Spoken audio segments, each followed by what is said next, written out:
السلام علیکم ورحمۃ اللہ. لا حول ولا قوة الا باللہ. حسبنا اللہ ونعم الوکیل.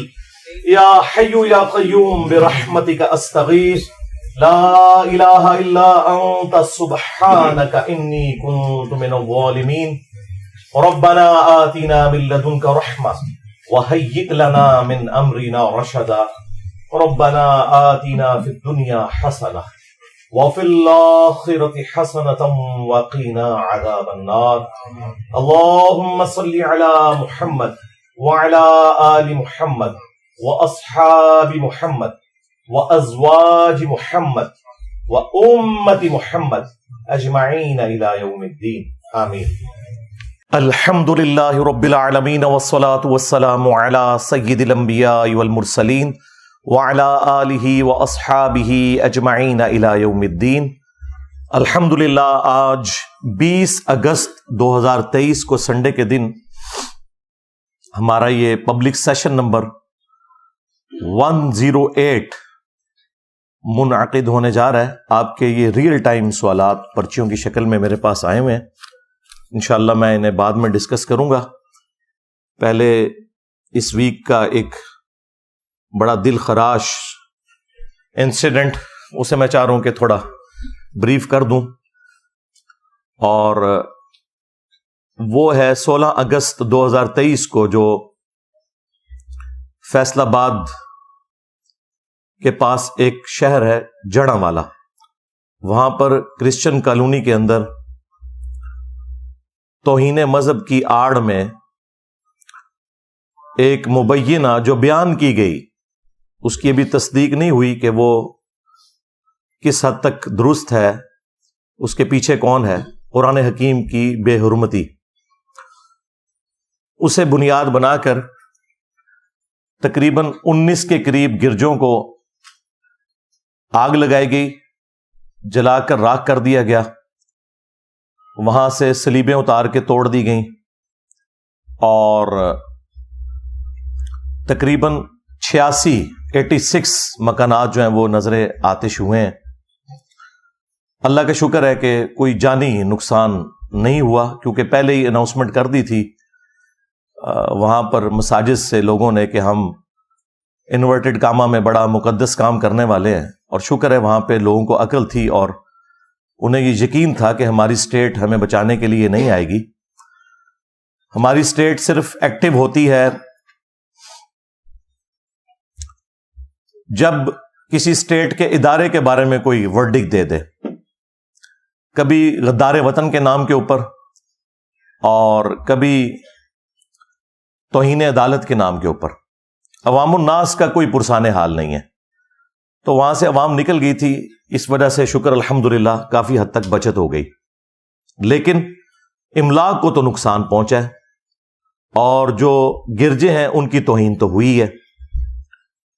جن لوگوں نے بڑی محنت سے سالوں کی کمائی کر کے یہ جمع پونجی اپنی جمع کی تھی، وہ تو لٹ گئی، اور اس پر ترا یہ کہ نہ صرف آگ لگائی گئی بلکہ ان کے گھروں سے چیزوں کو لوٹا گیا.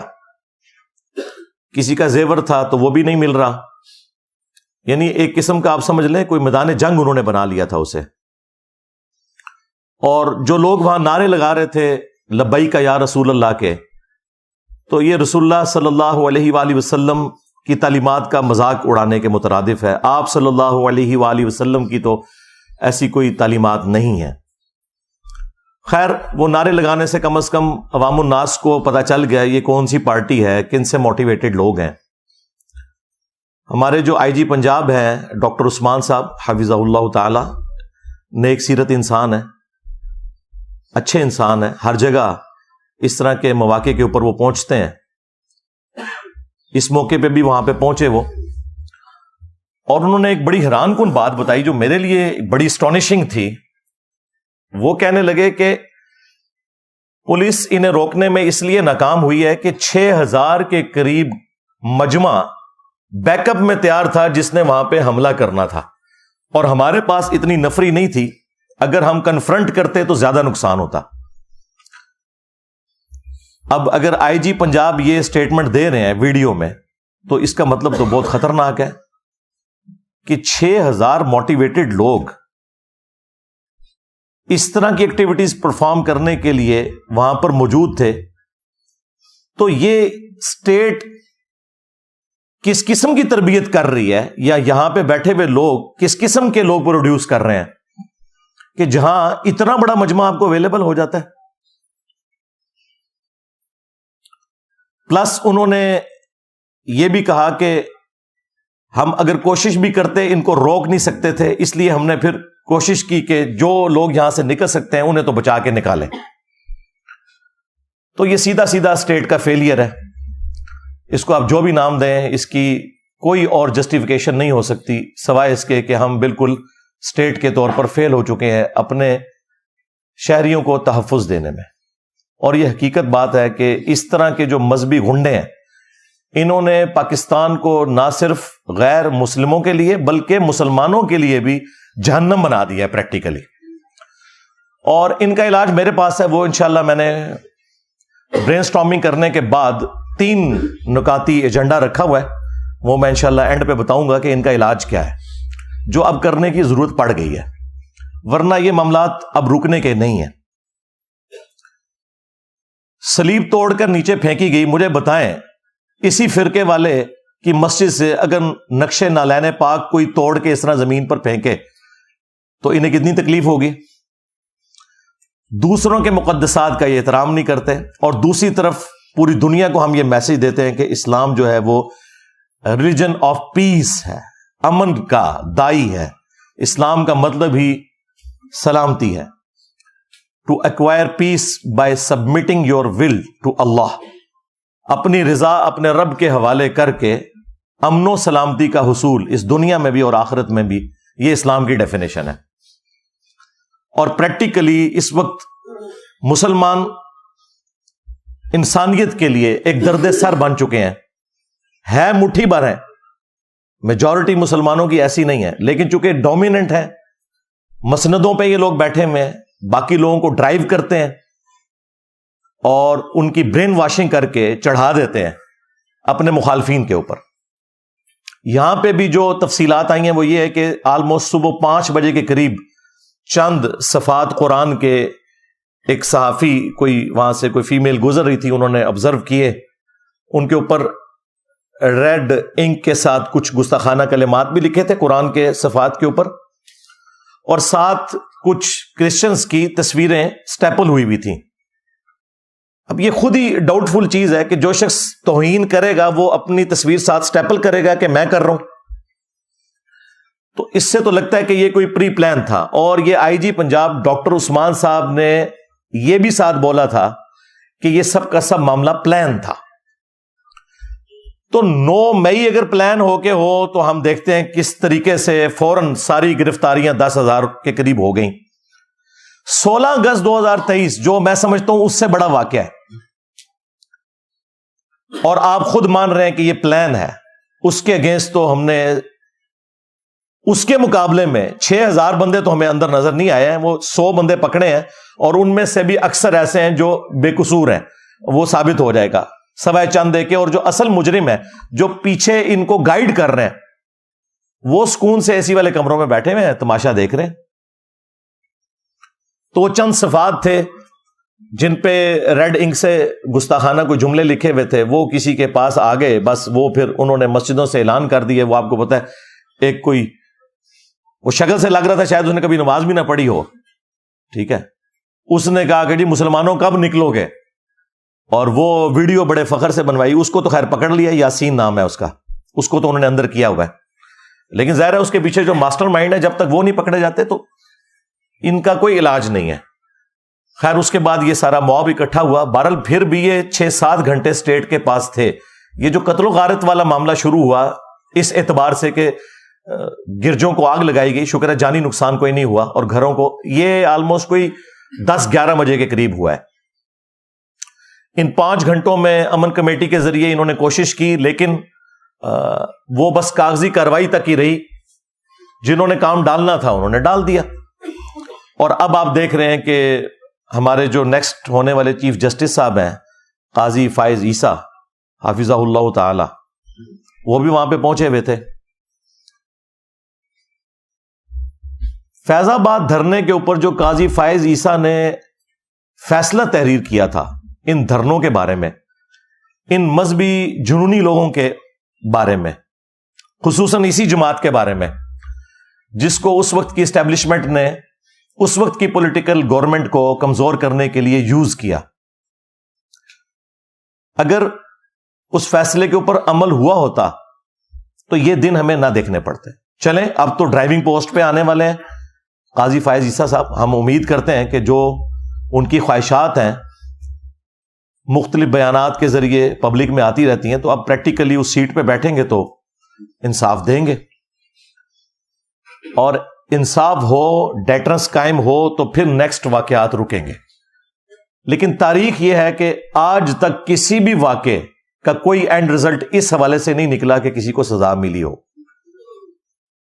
آج سے آلموسٹ 10 سال پہلے 2013 کے اندر بھی جوزف کالونی والا ایک ایشو ہوا تھا جس میں اس سے بڑی تباہی ہوئی تھی، 1000 کے قریب گھر جل گئے تھے۔ اس میں 115 بندے فائنل نامینیٹ ہوئے تھے، ثابت بھی ہو گیا کہ یہ لوگ شامل تھے، لیکن بڑی عدالتوں میں جا کے وہ چھوٹ گئے اس وجہ سے کہ ان کے مخالفین جو ہیں انہوں نے جو شواہد والا معاملہ ہے اس میں جا کے کمزوری دکھائی۔ ظاہر ہے سب کو اپنی جان عزیز ہے، انہوں نے پھر ان مجرمین کو پہچاننے سے انکار کر دیا جو کہ واقعی مجرمین تھے۔ میرا خیال ہے کہ آج کے اس ماڈرن دور کے اندر جب سی سی ٹی وی کیمرہ کے اندر سب کچھ ریکارڈنگ موجود ہے اور آپ نادرا کے آن لائن ریکارڈ کے ذریعے بالکل اسپیسیفائی کر سکتے ہیں کہ کلپریٹ کون ہے، تو یہ شواہد والا معاملہ چھوڑیں، اب تو اس سے بات آگے جا چکی ہے۔ اگر کوئی شخص گواہی سے پیچھے بھی ہٹ جائے تو اسٹیٹ کا کام ہے کہ فرنٹ سے لیڈ کرے اور مجرمین کو سزا دے۔ تو وہ 115 لوگ باعزت رہا ہو گئے، تو مجھے بتائیں جب وہ رہا ہوئے ہیں تو پھر دوبارہ جب ان کو موقع ملے گا تو دوبارہ وہ اپنی جنت پکی کروانے کے لیے اس قسم کی ایکٹیویٹی پرفارم کریں گے۔ میرا خیال ہے کہ اس واقعے کے بعد ہم پاکستان کے مسلمان بالخصوص اور پوری دنیا کے مسلمان بالعموم کس منہ سے سویڈن میں یا ہالینڈ میں یا ڈنمارک میں ہونے والی قرآن کی بے حرمتی کا رونا روئیں گے، جبکہ ہمارے ملک کے اندر گرجوں کو آگ لگائی جا رہی ہے اور ان گرجوں کے اندر جو انجیل مقدس ہے، بائبل، وہ جلی ہوئی حالت میں اس کے نسخے پڑے ہوئے ہیں۔ مجھے بتائیں اس طرح کا کوئی انسیڈنٹ دنیا کے کسی بھی ملک میں مسجد کے ساتھ ہو جاتا تو ہم نے کتنا ہنگامہ کھڑا کرنا تھا۔ پاکستان میں تو آپ چھوڑ دیں، تو کیا وہ اللہ کی کتاب نہیں ہے؟ ٹیمپر ہونے کے باوجود قابل احترام تو ہے۔ ہمارا ایمان ہی مکمل نہیں ہوتا جب تک کہ ہم الہامی کتابوں کے اوپر ایمان نہ لے آئیں۔ اسلام کے نزدیک جیزس کرائسٹ عیسیٰ ابن مریم علیہ السلام کا کفر کرنے والا بھی اتنا ہی بڑا کافر ہے جتنا محمد رسول اللہ صلی اللہ علیہ وآلہ وسلم کا انکار کرنے والا ہے۔ عیسیٰ ابن مریم مسلمانوں کہ ایمان کا حصہ ہے ان کی محبت، اور کل تک ہم فخریہ دنیا کو یہ کہا کرتے تھے کہ دیکھو سو کالڈ کرسچنز، ویسے وہ کرسچنز نہیں ہیں، ایتھیسٹ ہیں، جو قرآن کی بے حرمتی کرتے ہیں یا خاکے بنواتے ہیں نبی صلی اللہ علیہ وآلہ وسلم کے، تو ہم نے کبھی بھی ریونج میں آ کے کاؤنٹر کرنے کے لیے عیسیٰ ابن مریم کا کوئی خاکہ نہیں بنایا، ہم نے کبھی بائبل کی توہین نہیں کی، یہ ہمارا فخر تھا۔ آج آپ کا وہ فخر بھی ختم ہو چکا ہے۔ اس ایک واقعے کی ہیٹ سالوں تک ہم محسوس کریں گے۔ میرا خیال ہے جس طرح 9 مئی کو سیریس لیا پاکستان کی فوج نے، اس سے زیادہ سیریس اس 16 اگست کے ایشو کو لینا چاہیے، ادروائز یہ ملک تباہی کی طرف جا رہا ہے۔ اس کے لیے کاؤنٹر نیریٹو کیا ہے وہ میں بعد میں بتاؤں گا، پہلے میں تھوڑا سا مسلمانوں کو جھنجھوڑ لوں۔ اللہ تبارک و تعالیٰ نے سورہ آل عمران کے اندر سٹارٹ ہی میں پہلی 3 آیات کے اندر الہامی کتابوں کا ذکر کیا۔ ویسے تو قرآن میں کئی جگہ ذکر ہے، لیکن یہاں پہ اسپیسیفکلی آپ کو اسلام کا پوائنٹ آف ویو، مسلمانوں کا عقیدہ پتہ چل جائے گا۔ اعوذ باللہ من الشیطان الرجیم، بسم اللہ الرحمن الرحیم، الف لام میم، یہ تو حروف مقطعات ہیں۔ اللہ لا الہ الا هو الحی القیوم، اللہ ہی ہے کہ جس کے سوا کوئی معبود نہیں، اور وہ خود سے زندہ ہے، ہر چیز کو قائم کیے ہوئے ہے، تھامے ہوئے ہے۔ نزل علیک الکتاب بالحق، اے محبوب صلی اللہ علیہ وآلہ وسلم، یہ قرآن کتاب ہم نے آپ کے اوپر نازل کی ہے حق کے ساتھ، با مقصد، پرپز فل، مصدقا لما بین یدیہ، جو کہ تصدیق کرتی ہے ان کتابوں کی جو پہلے سے موجود ہیں لوگوں کے ہاتھ میں۔ تصدیق اس اعتبار سے کرتی ہے کہ وہ کتابیں بھی اللہ کی کتابیں تھیں، اور پریکٹیکلی تصدیق اس اعتبار سے کرتی ہے کہ ان کتابوں میں آخری کتاب اور آخری پیغمبر صلی اللہ علیہ وآلہ وسلم کی پروفیسیز موجود تھیں، تو قرآن کا آنا اور نبی صلی اللہ علیہ وآلہ وسلم کا آ جانا ان کتابوں کی تصدیق ہوگی کہ پریکٹیکلی ان کی پروفیسی صحیح ثابت ہوئی۔ وَأَنزَلَ التَّوْرَاةَ وَالْإِنْجِيلَ، اور اللہ ہی نے اتاری تورات بھی اور انجیل بھی، اولڈ ٹیسٹمنٹ بھی اور نیو ٹیسٹمنٹ بھی، من قبل، اس سے پہلے، قرآن کے نزول سے پہلے، ہدی للناس، انسانیت کی ہدایت کے لیے، وَأَنزَلَ الْفُرْقَانَ، اور اب اللہ تعالیٰ نے حق اور باطل میں تمیز کرنے والی کتاب نازل کر دی ہے، یعنی فائنل ٹیسٹمنٹ۔ اولڈ ٹیسٹمنٹ بھی اللہ نے نازل کیا، نیو ٹیسٹمنٹ بھی، اور یہ فائنل ٹیسٹمنٹ الفرقان، حق اور باطل میں تمیز کرنے والی کتاب، یعنی ان کتابوں کے اوپر یہ نگہبان ہے کتاب۔ یہاں سے آپ کو یہ پتا چل گیا کہ اسلام میں مسلمانوں کے نزدیک تورات ہو، انجیل ہو، یہ بھی ہدایت کی کتابیں ہیں، اور ان پر ایمان لانا ضروری ہے۔ ان کا سورس بھی وہی خدا ہے، وہی اللہ ہے، کہ جو سورس ہے قرآن کا۔ اب احترام کے پوائنٹ آف ویو سے، قرآن کا احترام تو ہمیں پتہ ہے، وہ تو بتانے کی ضرورت ہی نہیں ہے، وہ اتنا احترام ہے کہ ہم نے اسے غلاف میں لپیٹ کے رکھا ہوا ہے، کہیں کھولنا نہ پڑ جائے۔ لیکن یہ ٹیمپرڈ فارم میں جو کتابیں ہیں ان کا بھی احترام ہے۔ سنن ابی داؤد کے اندر صحیح سند سے یہ حدیث ہے، جس کی صحت میں کسی کو اختلاف نہیں، 449 نمبر حدیث ہے، انٹرنیشنل نمبرنگ کے مطابق، جو سٹینڈرڈائز نمبرنگ ہے۔ یہودیوں نے نبی صلی اللہ علیہ وآلہ وسلم کو ایک مقدمے کے فیصلے کے لیے انوائٹ کیا، چونکہ آپ صلی اللہ علیہ وآلہ وسلم مدینے کے حکمران بھی بن چکے تھے، میثاق مدینہ بھی تھا، تو آپ صلی اللہ علیہ وآلہ وسلم یہودیوں کے گھر میں تشریف لے گئے، جہاں انہوں نے مدرسہ بنایا ہوا تھا۔ حدیث کے الفاظ ہیں کہ وہ گھر کے اندر ایک مدرسہ تھا، جہاں آپ صلی اللہ علیہ وآلہ وسلم کو بلایا گیا۔ تو انہوں نے آپ کو پروٹوکول دینے کے لیے، آج بھی عرب کے کلچر میں یہ پروٹوکول ہے کہ مہمانوں کو وہ گدی دیتے ہیں زمین پہ بیٹھنے کے لیے، تو انہوں نے ایک بڑی گدی دی، تو آپ صلی اللہ علیہ وآلہ وسلم اس گدی کے اوپر بیٹھ گئے۔ پھر آپ نے انہیں کہا کہ تم اپنی کتاب تورات لے کر آؤ، میں اس کے مطابق فیصلہ کروں گا۔ حالانکہ تورات ٹیمپرڈ فارم میں تھی، اس کے باوجود سب کچھ ہی تو اس میں تعریف شدہ نہیں ہے نا۔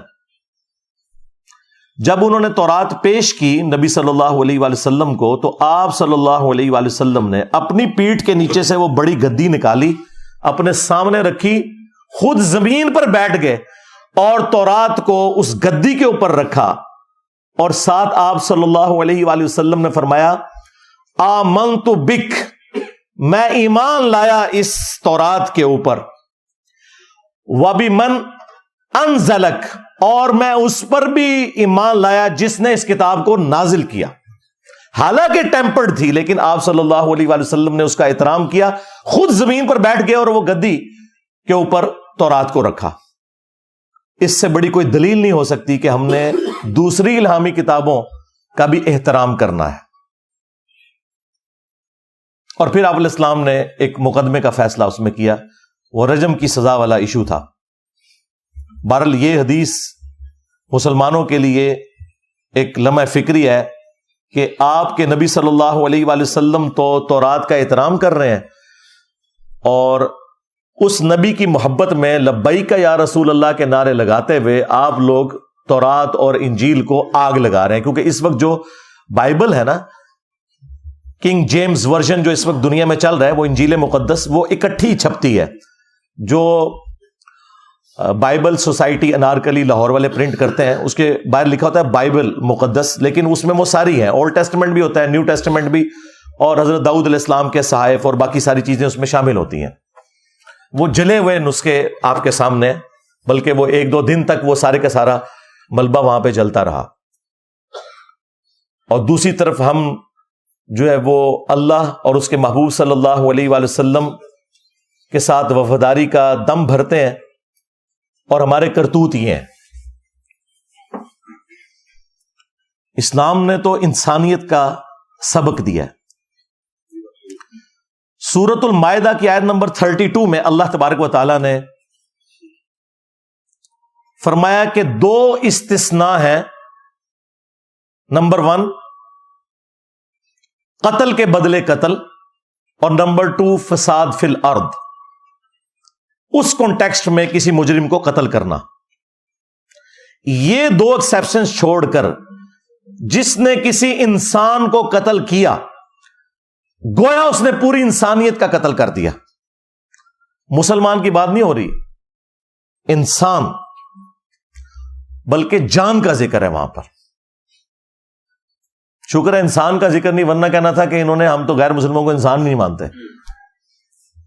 اس میں الفاظ ہیں جس نے ایک جان کو قتل کیا، پوری انسانیت کا قتل ہے، سوائے 2 ایکسیپشنز کے کہ یا تو وہ قتل کے بدلے قتل ہو رہا ہوں، اور وہ بھی جوڈیشری کے تھرو، ایکسٹرا جوڈیشل نہیں ہوگا، قانون آپ نے ہاتھ میں نہیں لینا. دوسرا فساد فی الارض کرنے والے لوگ، وہ بھی جوڈیشری کے تھرو. تو ایک جان کا قتل پوری انسانیت کا قتل. اور ساتھ ہی فرمایا کہ جس نے ایک جان کو بچایا، گویا اس نے پوری انسانیت کو بچا لیا. اور یہ جو دوسرے والا پورشن ہے نا، یہ ہمارے ہاسپٹلز کے باہر لکھا ہوتا ہے، اور ڈاکٹرز کہتے ہیں کہ ہم وہ مسیحا ہیں جو کہ بچاتے ہیں جانیں، اور سب سے بڑے چور اور ڈاکو یہ لوگ ہوتے ہیں، الا ماشاء اللہ. اور صحیح بخاری میں حدیث ہے کہ اللہ کے محبوب صلی اللہ علیہ وآلہ وسلم نے فرمایا، جس نے ایک ذمی غیر مسلم کو جو مسلم سٹیٹ کے اندر ٹیکس پے کر کے رہ رہا تھا، جس طرح کہ یہاں پہ کرسچنز رہ رہے ہیں، جوز تو اب بہت تھوڑے رہ گئے، ہندو ہزاروں کی تعداد کے اندر ہے، بلکہ لاکھوں میں ہوں گے. مسلم سٹیٹ کے اندر ٹیکس دے کر جو غیر مسلم رہ رہے ہیں، جس نے کسی غیر مسلم کو قتل کر دیا تو وہ جنت کی خوشبو بھی نہیں پائے گا، حالانکہ جنت کی خوشبو 40 سال کی مسافت سے آ رہی ہوگی. نبی علیہ السلام کہہ رہے ہیں کہ ایک غیر مسلم کو بھی ناحق قتل کرنے والا جنت میں تو جانا دور کی بات، جنت کی خوشبو بھی نہیں پائے گا. اور یہاں پہ نان مسلم کا ذکر ہے، اور ہمارے یہ جو مذہبی گنڈے ہیں، ان کے ہاتھوں سے نہ نان مسلم محفوظ ہیں اور نہ مسلمان محفوظ ہیں.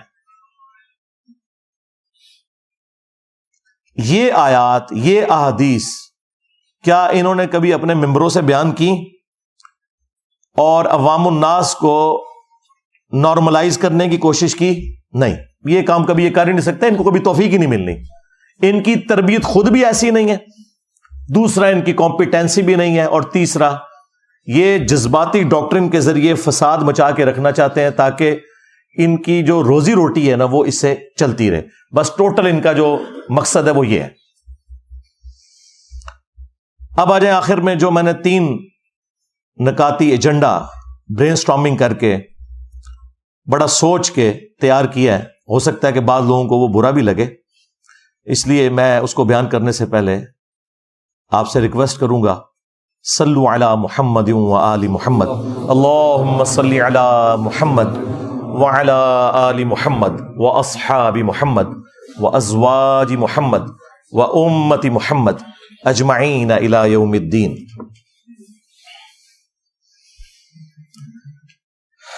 علمی پوائنٹ نمبر 1، یا آپ کہہ لیں کہ کاؤنٹر نیریٹو کا جو پوائنٹ نمبر 1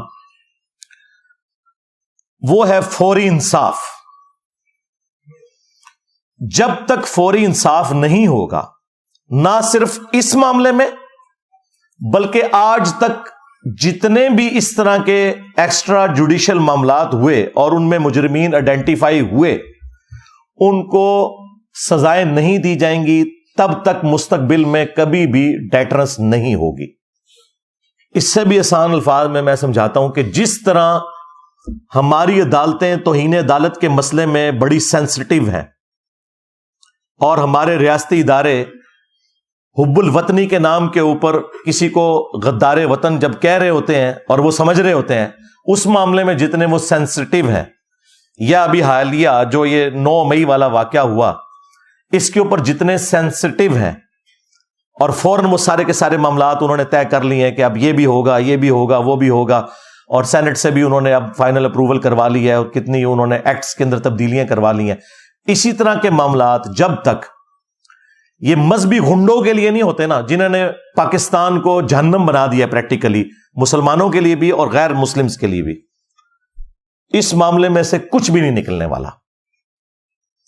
اور یہ جو تھوڑی بہت آپ کو پالیسی کا شفٹ بھی پچھلے کچھ سالوں میں نظر آیا نا، اس میں بھی ہمارے ریاستی اداروں کا اس حوالے سے کوئی پلان نہیں تھا کہ انہوں نے یہ کام کرنا ہے. وہ اسی طریقے سے چل رہے تھے کہ مولویوں کو انہوں نے بھرتی کیا ہوا تھا، نان اسٹیٹ ایکٹرز کو اپنے مقاصد کے لیے یوز کرتے تھے، اور پھر مولوی ان کا بھی کام کرتے تھے اور اپنا بھی کام نکالتے تھے.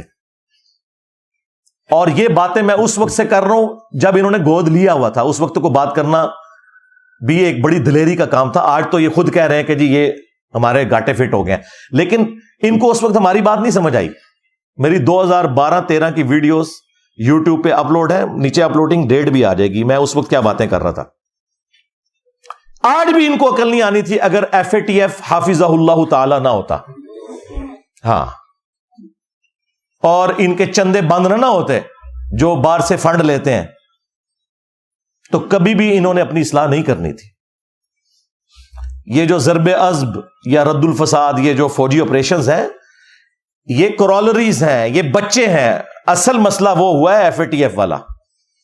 اگر وہ نہ ہوتا تو آج ہمیں اس کی ہوش ہی کو نہیں تھی آنی.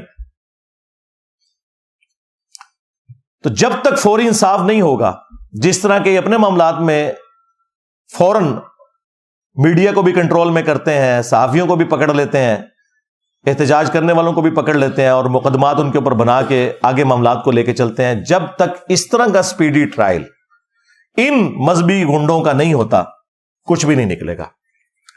علمی پوائنٹ نمبر 2 یا کاؤنٹر نیریٹو کا پوائنٹ نمبر 2، میں نے ایک ٹرم اس حوالے سے انٹروڈیوس کی ہے کہ ابھی تک جو فوجی آپریشنز تھے نا، جو بڑے دو ہوئے FATF کی وجہ سے، ضرب عضب اور رد الفساد، اب ایک اور فوجی آپریشن لانچ ہونا چاہیے.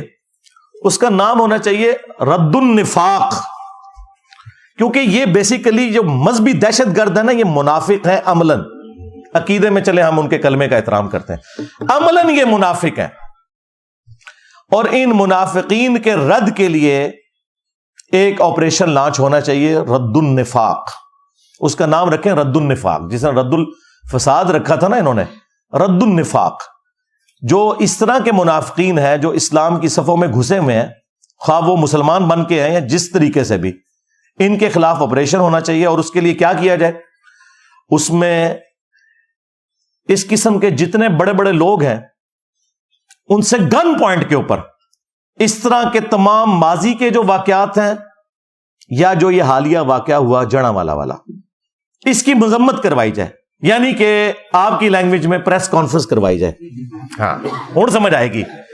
جس طرح 9 مئی کے بعد پریس کانفرنسز کروائی گئی ہیں نا، یہ صرف سافٹ ٹارگٹ پولیٹیشنز ہی ہوتے ہیں کہ ان سے آپ پریس کانفرنسز کروا لیتے ہیں. مولوی تو کوئی آپ کے قابو نہیں آتا. میں نے تو کوئی اس قسم کا غنڈا مولوی نہیں دیکھا جس نے کبھی دبے الفاظ میں بھی مذمت کی ہو.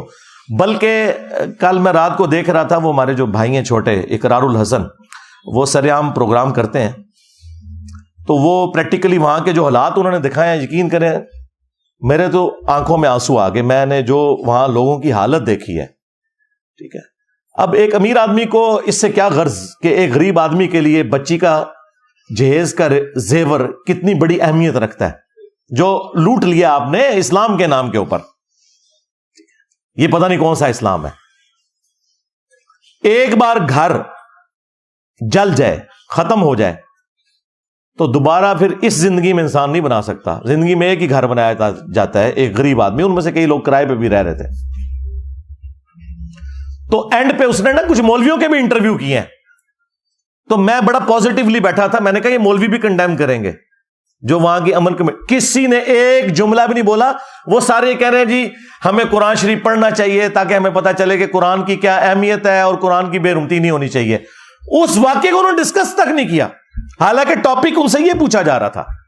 تو اس کا مطلب یہ ہے کہ رد النفاق ضروری ہے. میں کہتا ہوں اس کے اوپر اب سوشل میڈیا کے اوپر کمپین چلنی چاہیے کہ آپریشن رد النفاق لانچ کیا جائے. ان غنڈے مولویوں کو ان سے پریس کانفرنسز کروائی جائیں. جتنی بھی دہشت گرد تنظیمیں ہیں اس قسم کی مذہب کے نام کے اوپر، ان سے لا کر بیان دلوائے جائیں اور وہ اس کی مذمت کریں.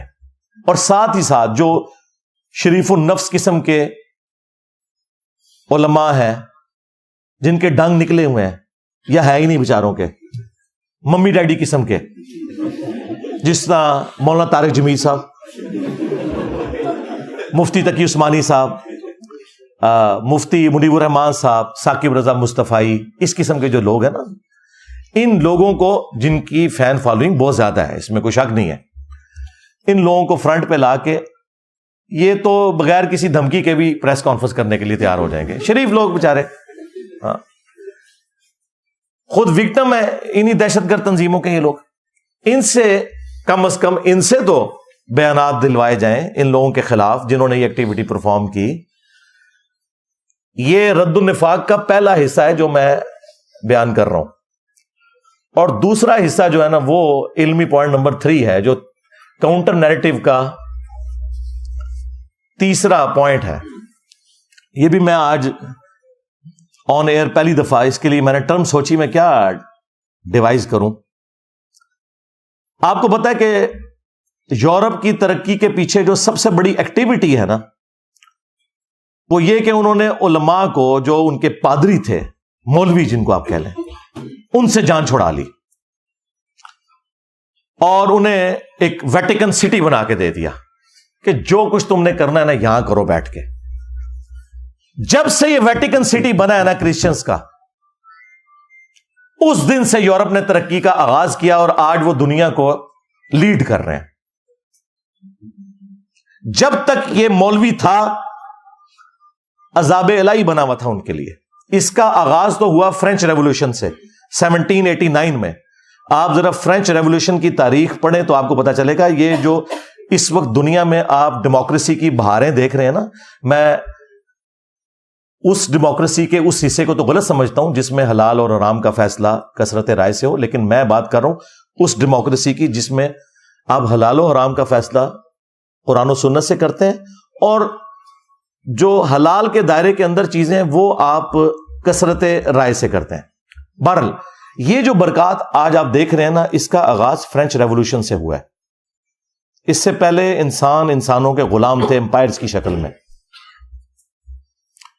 نبی صلی اللہ علیہ وآلہ وسلم نے جو ریولوشن برپا کی خلافت راشدہ کے دور کے اندر تو وہ بڑے اچھے طریقے سے چلی، لیکن بعد میں پھر ایک سپر پاور ہم بھی بن گئے اور بنو امیہ اور بنو عباس یہ بھی امپائرز کھڑی ہو گئی اور پھر وہی سلسلے شروع ہو گئے جو رومنز کے تھے، پرشینز کے تھے. فرینچ ریولوشن جو آئی ہے اس نے پہلی دفعہ وہ آپ سمجھ لیں کلٹ توڑا. وہاں پہ بھی جو پادری تھے وہ کیا کرتے تھے، وہ چندے عوام سے بٹورتے تھے، کچھ شہنشاہ کو کھلاتے تھے اور کچھ اپنے چرچز کے اوپر اور اپنی ذات کے اوپر لگاتے تھے اور یہ سلسلہ چل رہا تھا. پھر عوام کو وہاں ہوش آئی اور انہوں نے کہا کہ یار ان مولویوں سے جان چھڑاؤ، اور پھر ان ساروں کو پھانسیاں دی گئی، حتیٰ کہ شہنشاہ بھی اور وہ بھی. اور یہ پہلا اس ماڈرن دور کے اندر جو پہلا آپ سمجھ لینا ایک مائل سٹون ہے وہ فرینچ ریولوشن ہے 1789.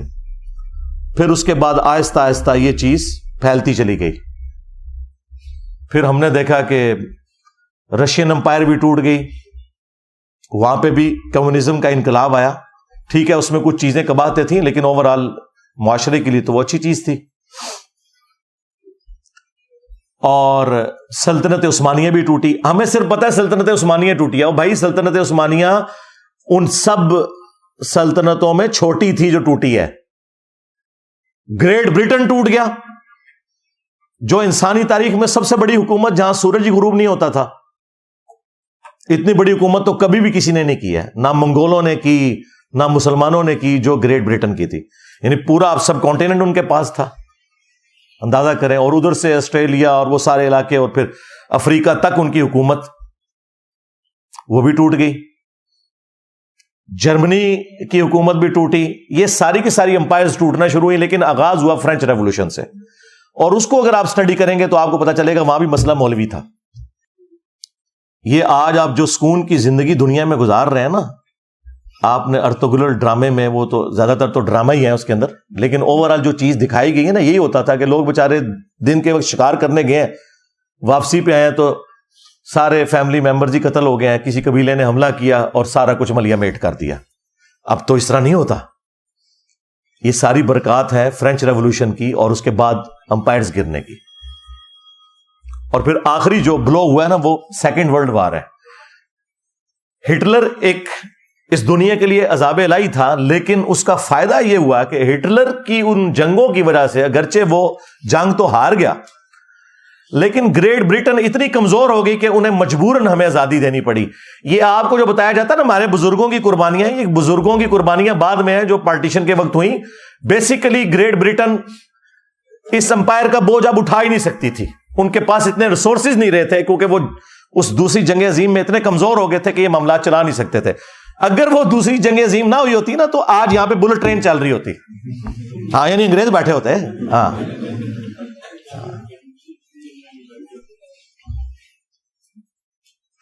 تو یہ سارے کے سارے جو معاملات ہوئے, تو میں نے وہ بات اس سے سٹارٹ کی تھی کہ یہ مولویوں کو جب انہوں نے نکالنا ترقی کی ہے, تو میرا یہ مطالبہ ہے, یہ کاؤنٹر نیریٹو میں پوائنٹ نمبر 3 ہے کہ ویٹیکن سٹی کے طرز کے اوپر ایٹ لیسٹ پاکستان میں ایک مولوی سٹی بنانا چاہیے. اس کا نام بھی مولوی سٹی ہو. اور یہ تو فخری اپنے آپ کو مولوی کہتے ہیں نا, مولوی بہت آنریبل لفظ ہے. ہمارا محبوب, ہمارا آقا مولانا, ہم نبی الاسلام کے لیے بھی درود شریف میں اللہم صلی علی سیدنا و مولانا استعمال کرتے ہیں. اللہ کے لیے بھی ہوتا ہے انت مولانا, لیکن وہ پھر اور معنوں میں ہو جائے گا, وہ تو الٹیمیٹ معنی ہے. لیکن یہاں پہ تو مولوی سٹی بنایا جائے جسٹ لائک ویٹیکن سٹی, اور اس طرح کے سارے مولوی وہاں پہ بھیج دیے جائیں. میں نہیں کہتا کہ انہیں آپ پھانسی چڑھائیں, وہاں انہیں رکھیں, ساری فیسلٹیز دیں ان کو, اور جو جو بندہ اس کے لیے کوالیفائی کرتا ہے نا, اسے وہاں پہ یہ رکھنا شروع کر دیں. اور آپ دیکھیں گے کچھ عرصہ تک تو یہ معاملات خراب رہیں گے, لیکن پھر بہتری آنا شروع ہو جائے گی. آج آپ کو جو ویٹیکن سٹی میں بیٹھے ہوئے پاپ اور اس کے جو ہواری ہیں, ان کے اندر جو اتنی سادگی اور یہ چیزیں سب کچھ نظر آ رہی ہیں نا, اس وجہ سے کہ ڈنگ نکل گیا ہے. ورنہ یہ ساری صلیبی جنگیں مسلمانوں کے خلاف انہی مولویوں نے کی ہوئی تھی, پادریوں نے. یہ پوپ جو آج کل اتنے منکسر المزاج ہیں کہ وہ غریب لوگوں کے پاؤں دھو رہے ہوتے ہیں یہ بتانے کے لیے کہ ہمارے اندر کتنی عاجزی ہے, یہ وہ لوگ ہیں جنہوں نے صلیبی جنگیں کروائی ہوئی ہیں. پوری دنیا کا امن ان لوگوں نے برباد کیا ہے. خدا بھلا کرے, جب یہ ویٹیکن سٹی بنا ہے نا, اس کے بعد سے یورپ نے ترقی کی اور دنیا میں سکون آیا. میں بھی یعنی اس وقت پریکٹیکلی تو آرمی چیف سے ہی کہوں گا, اس کی وجہ یہ ہے بدقسمتی ہے ہماری. یہ ساری باتیں تو ہمیں پرائم منسٹر سے کرنی چاہیے, لیکن ایک ریالٹی ہے کہ پاکستان میں فوج کی ایک پاور ہے, اور جو کو تھوڑی بہت آپ کو کچھ عرصہ پہلے کمزوری نظر آ رہی تھی, تو وہ آپ نے دیکھا ہے وہ اب کس طریقے سے سامنے آئے. تو ٹھیک ہے, کوئی عوام کے لیے بھی سوچیں. اس وقت تو آرمی اتنی اسٹرانگ ہوئی ہوئی ہے کہ جو سیاسی جماعتیں ہیں وہ بھی اب پیچھے ہٹی ہوئی ہیں, اور جو ایک کوئی جماعت تھی وہ اس کے بھی سارے لیڈرز انہوں نے گرفتار کر کے جو کچھ کر دیا. اس میں ان کا بھی قصور ہے, کیونکہ وہ لوگ خود پہلے یہی کچھ تھے. جس طرح نواز شریف صاحب جب تک نکالے نہیں گئے تھے, اس وقت اسٹیبلشمنٹ کی گود میں تھے. جب نکالے گئے تو ووٹ کو عزت دو. عمران خان صاحب نے جو اپنے مخالفین کے ساتھ کیا اسٹیبلشمنٹ کے ساتھ مل کے, جو شرمناک حرکتیں کی, آج وہ بھگت رہے ہیں. ہم اس وقت بھی کہتے تھے کہ یہ آپ کے ساتھ بھی یہ کچھ ہوگا, اور میں نے اس وقت بھی کہا تھا اس وقت ہم آپ کے لیے آواز اٹھائیں گے جس طرح آج آپ کے مخالفین کے لیے اٹھا رہے ہیں, اور الحمدللہ اٹھائی. بہرحال عمران خان صاحب بھی آج کل بڑے نظریاتی ہوئے ہیں. تو پریکٹیکلی اس وقت فوج ظاہر ہے ڈرائیونگ سیٹ کے اوپر ہے, پہلے بھی تھی, اب تو بہت زیادہ آ گئی ہے. تو یہ نیکی کا کام کرتے ہیں. یہ 3 جو میں نے پوائنٹس دیے ہیں, نمبر 1 عدل و انصاف والا. اب تو خیر یہ ان کا بڑا آپس میں انڈرسٹینڈنگ بھی بہت ہے, قاضی فائز عیسیٰ کی اور آرمی چیف کی, یعنی یہ پہلے سے انڈرسٹینڈنگ ان کی. اور ڈگنیٹی والا انسان ہے فائز عیسیٰ, وہ ہمارے سامنے موجود ہیں. اور وہ فوری انصاف والا جو میں نے 3 پوائنٹس بتائے تھے, نمبر 1 فوری انصاف, نمبر 2 رد النفاق, یہ تو فوج کے کرنے کا کام ہے رد الفساد کی طرح, اور نمبر 3 مولوی سٹی کا قیام, ہاں فوراً سے پہلے عمل میں لایا جائے.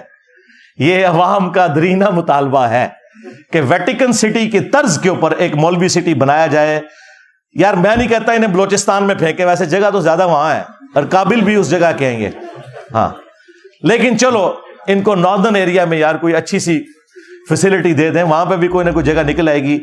اس قوم کی جان چھڑائے, انہوں نے جہنم بنا دیا ہے اس ملک کو, مسلمانوں کے لیے بھی اور غیر مسلموں کے لیے بھی. ٹھیک ہے, ہاں جو اچھے لوگ ہیں ہم ان کی تعریف کرتے ہیں, وہ تو ٹھیک ہے, ان کو رہنا چاہیے.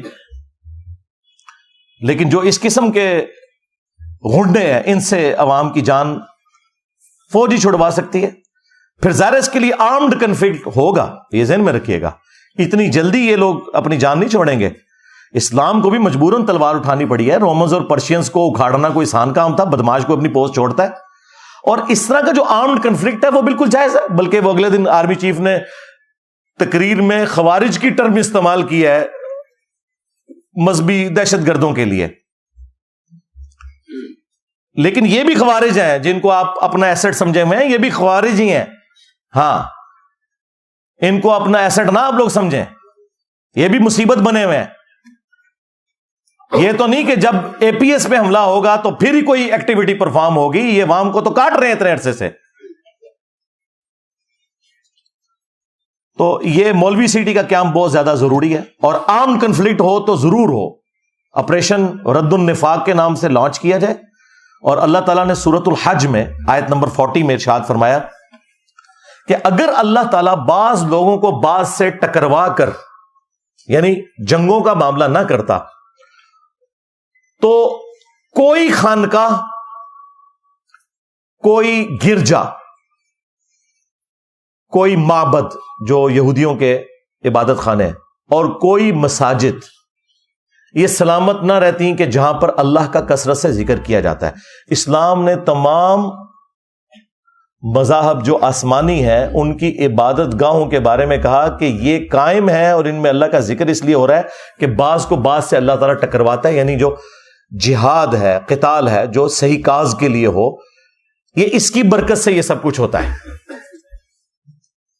دیکھ لیں کرسچنز جب پورے عروج پہ تھے, یہودیوں کو گھسنے نہیں دیتے تھے یروشلم میں. یہ تو بیت المقدس جب سیدنا عمر نے فتح کیا تو انہوں نے انٹرنیشنل سٹی ڈکلیئر کیا اور یہودیوں کو آنے کی اجازت ملی.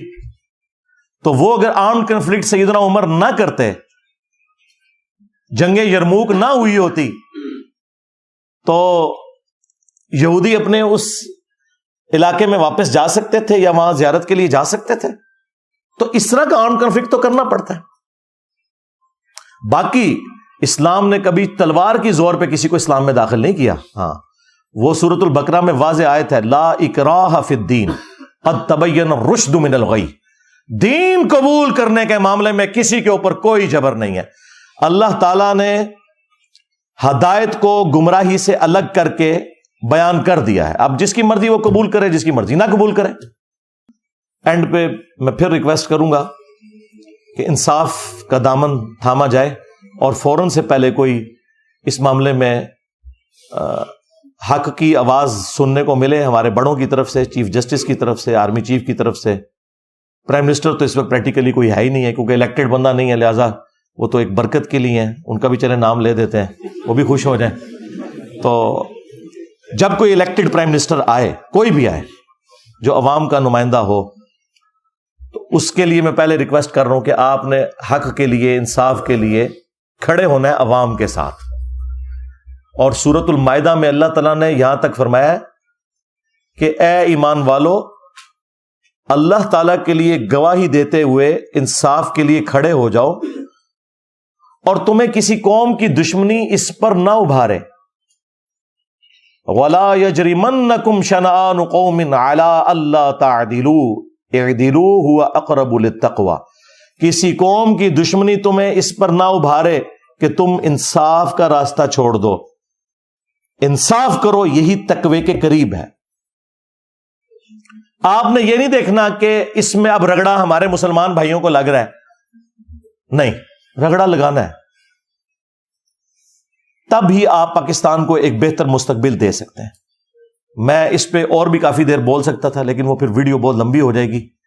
لیکن میں نے اتنی بات کی ہے کہ جو عوام الناس تک پہنچے اور بڑوں تک پہنچے، اور سوشل میڈیا کے ذریعے یہ آواز بلند ہو کہ اب پاکستان کو جو آپ لوگوں نے جہنم بنایا ہوا ہے، خدا کے لیے ان لوگوں سے ہماری جان ہمارے بڑے چھڑوائیں. اور کاؤنٹر نیریٹو بھی میں نے دے دیا ہے. یعنی لوگ کہتے ہیں کہ صرف لوگ چیختے ہیں، میں تو ہر کریٹیکل ٹاپک کے اوپر بولتا ہوں، پھر کاؤنٹر نیریٹو بھی اور اس کا سولوشن بھی دیتا ہوں. اینڈ پہ ہم دعا کرتے ہیں پاکستان کے لیے بالخصوص، اور باقی مسلم امت کے لیے بالعموم، اور باقی پوری انسانیت کے لیے بالعموم، کہ اللہ تعالیٰ اس دنیا کو رہنے کے قابل جگہ بنائے. اللہم انی اسألک بانک انت اللہ لا الہ الا انت الاحد الصمد الذی لم یلد ولم یولد ولم یکن له کفوا احد والہکم الہ واحد لا الہ الا هو الرحمن الرحیم الف لام میم اللہ لا الہ الا هو الحی القیوم. اللہم صلی علی محمد وعلی آل محمد. اللہم ربنا آتنا فی الدنیا حسنہ وفی الآخرة حسنة وقنا عذاب النار. ربنا آتنا من لدنک رحمہ وہیئ لنا من امرنا رشدا. اللہم احسن عاقبتنا فی الامور کلہا وَأَجِرْنَا مِنْ خِزْيِ الدُّنْيَا وَعَذَابِ الْآخِرَةِ. اے اللہ، جن جن بھلائیوں کا سوال تیرے محبوب صلی اللہ علیہ وآلہ وسلم نے تجھ سے کیا، ہمارے حق میں، ہمارے ماں باپ کے حق میں، پوری امت کے حق میں قبول و منظور فرما. خصوص بالخصوص اے اللہ، کشمیر میں، انڈیا میں، فلسطین میں، چائنا میں، افغانستان میں، شام میں، عراق میں، یمن میں، جہاں کہیں بھی مسلمان، پاکستان کے اندر بھی کس پرسی کی زندگی گزار رہے ہیں، غیب سے ان کی عزت، آبرو، جان و مال کی حفاظت فرما. اے اللہ، خصوص بالخصوص ہمارے ملک پاکستان کی خیر فرما، اسے اندرونی اور بیرونی خطرات سے محفوظ فرما، اسے رہنے کے قابل بنا. اے اللہ، اسے ترقی عطا فرما. اور یہاں پر یہ جو مذہبی گنڈے ہم پر مسلط ہوئے ہیں، اے اللہ ان کے شر سے ہماری جان چھڑا. اور پاکستان کو مسلمانوں کے لیے بھی، غیر مسلموں کے لیے بھی ایک امن کا گہوارہ بنا.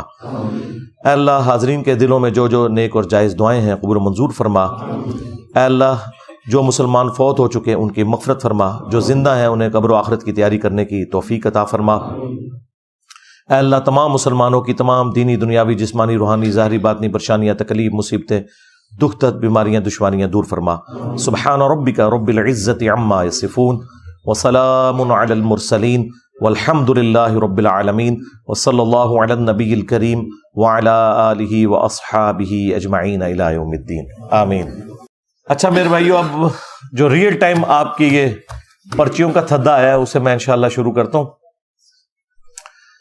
میں ہر دفعہ اناؤنسمنٹ کرتا ہوں کہ اکثر سوالات ایسے ہوتے ہیں کہ جن کے پیچھے پوری ڈاکٹرن ریکوائرڈ ہوتی ہے، کیونکہ یہاں تو جو لوگ آتے ہیں وہ اس قسم کے مشکل سوالات کرتے ہیں، تو وہ میں نے آلریڈی ریکارڈ کروائی ہوئی ہیں چیزیں.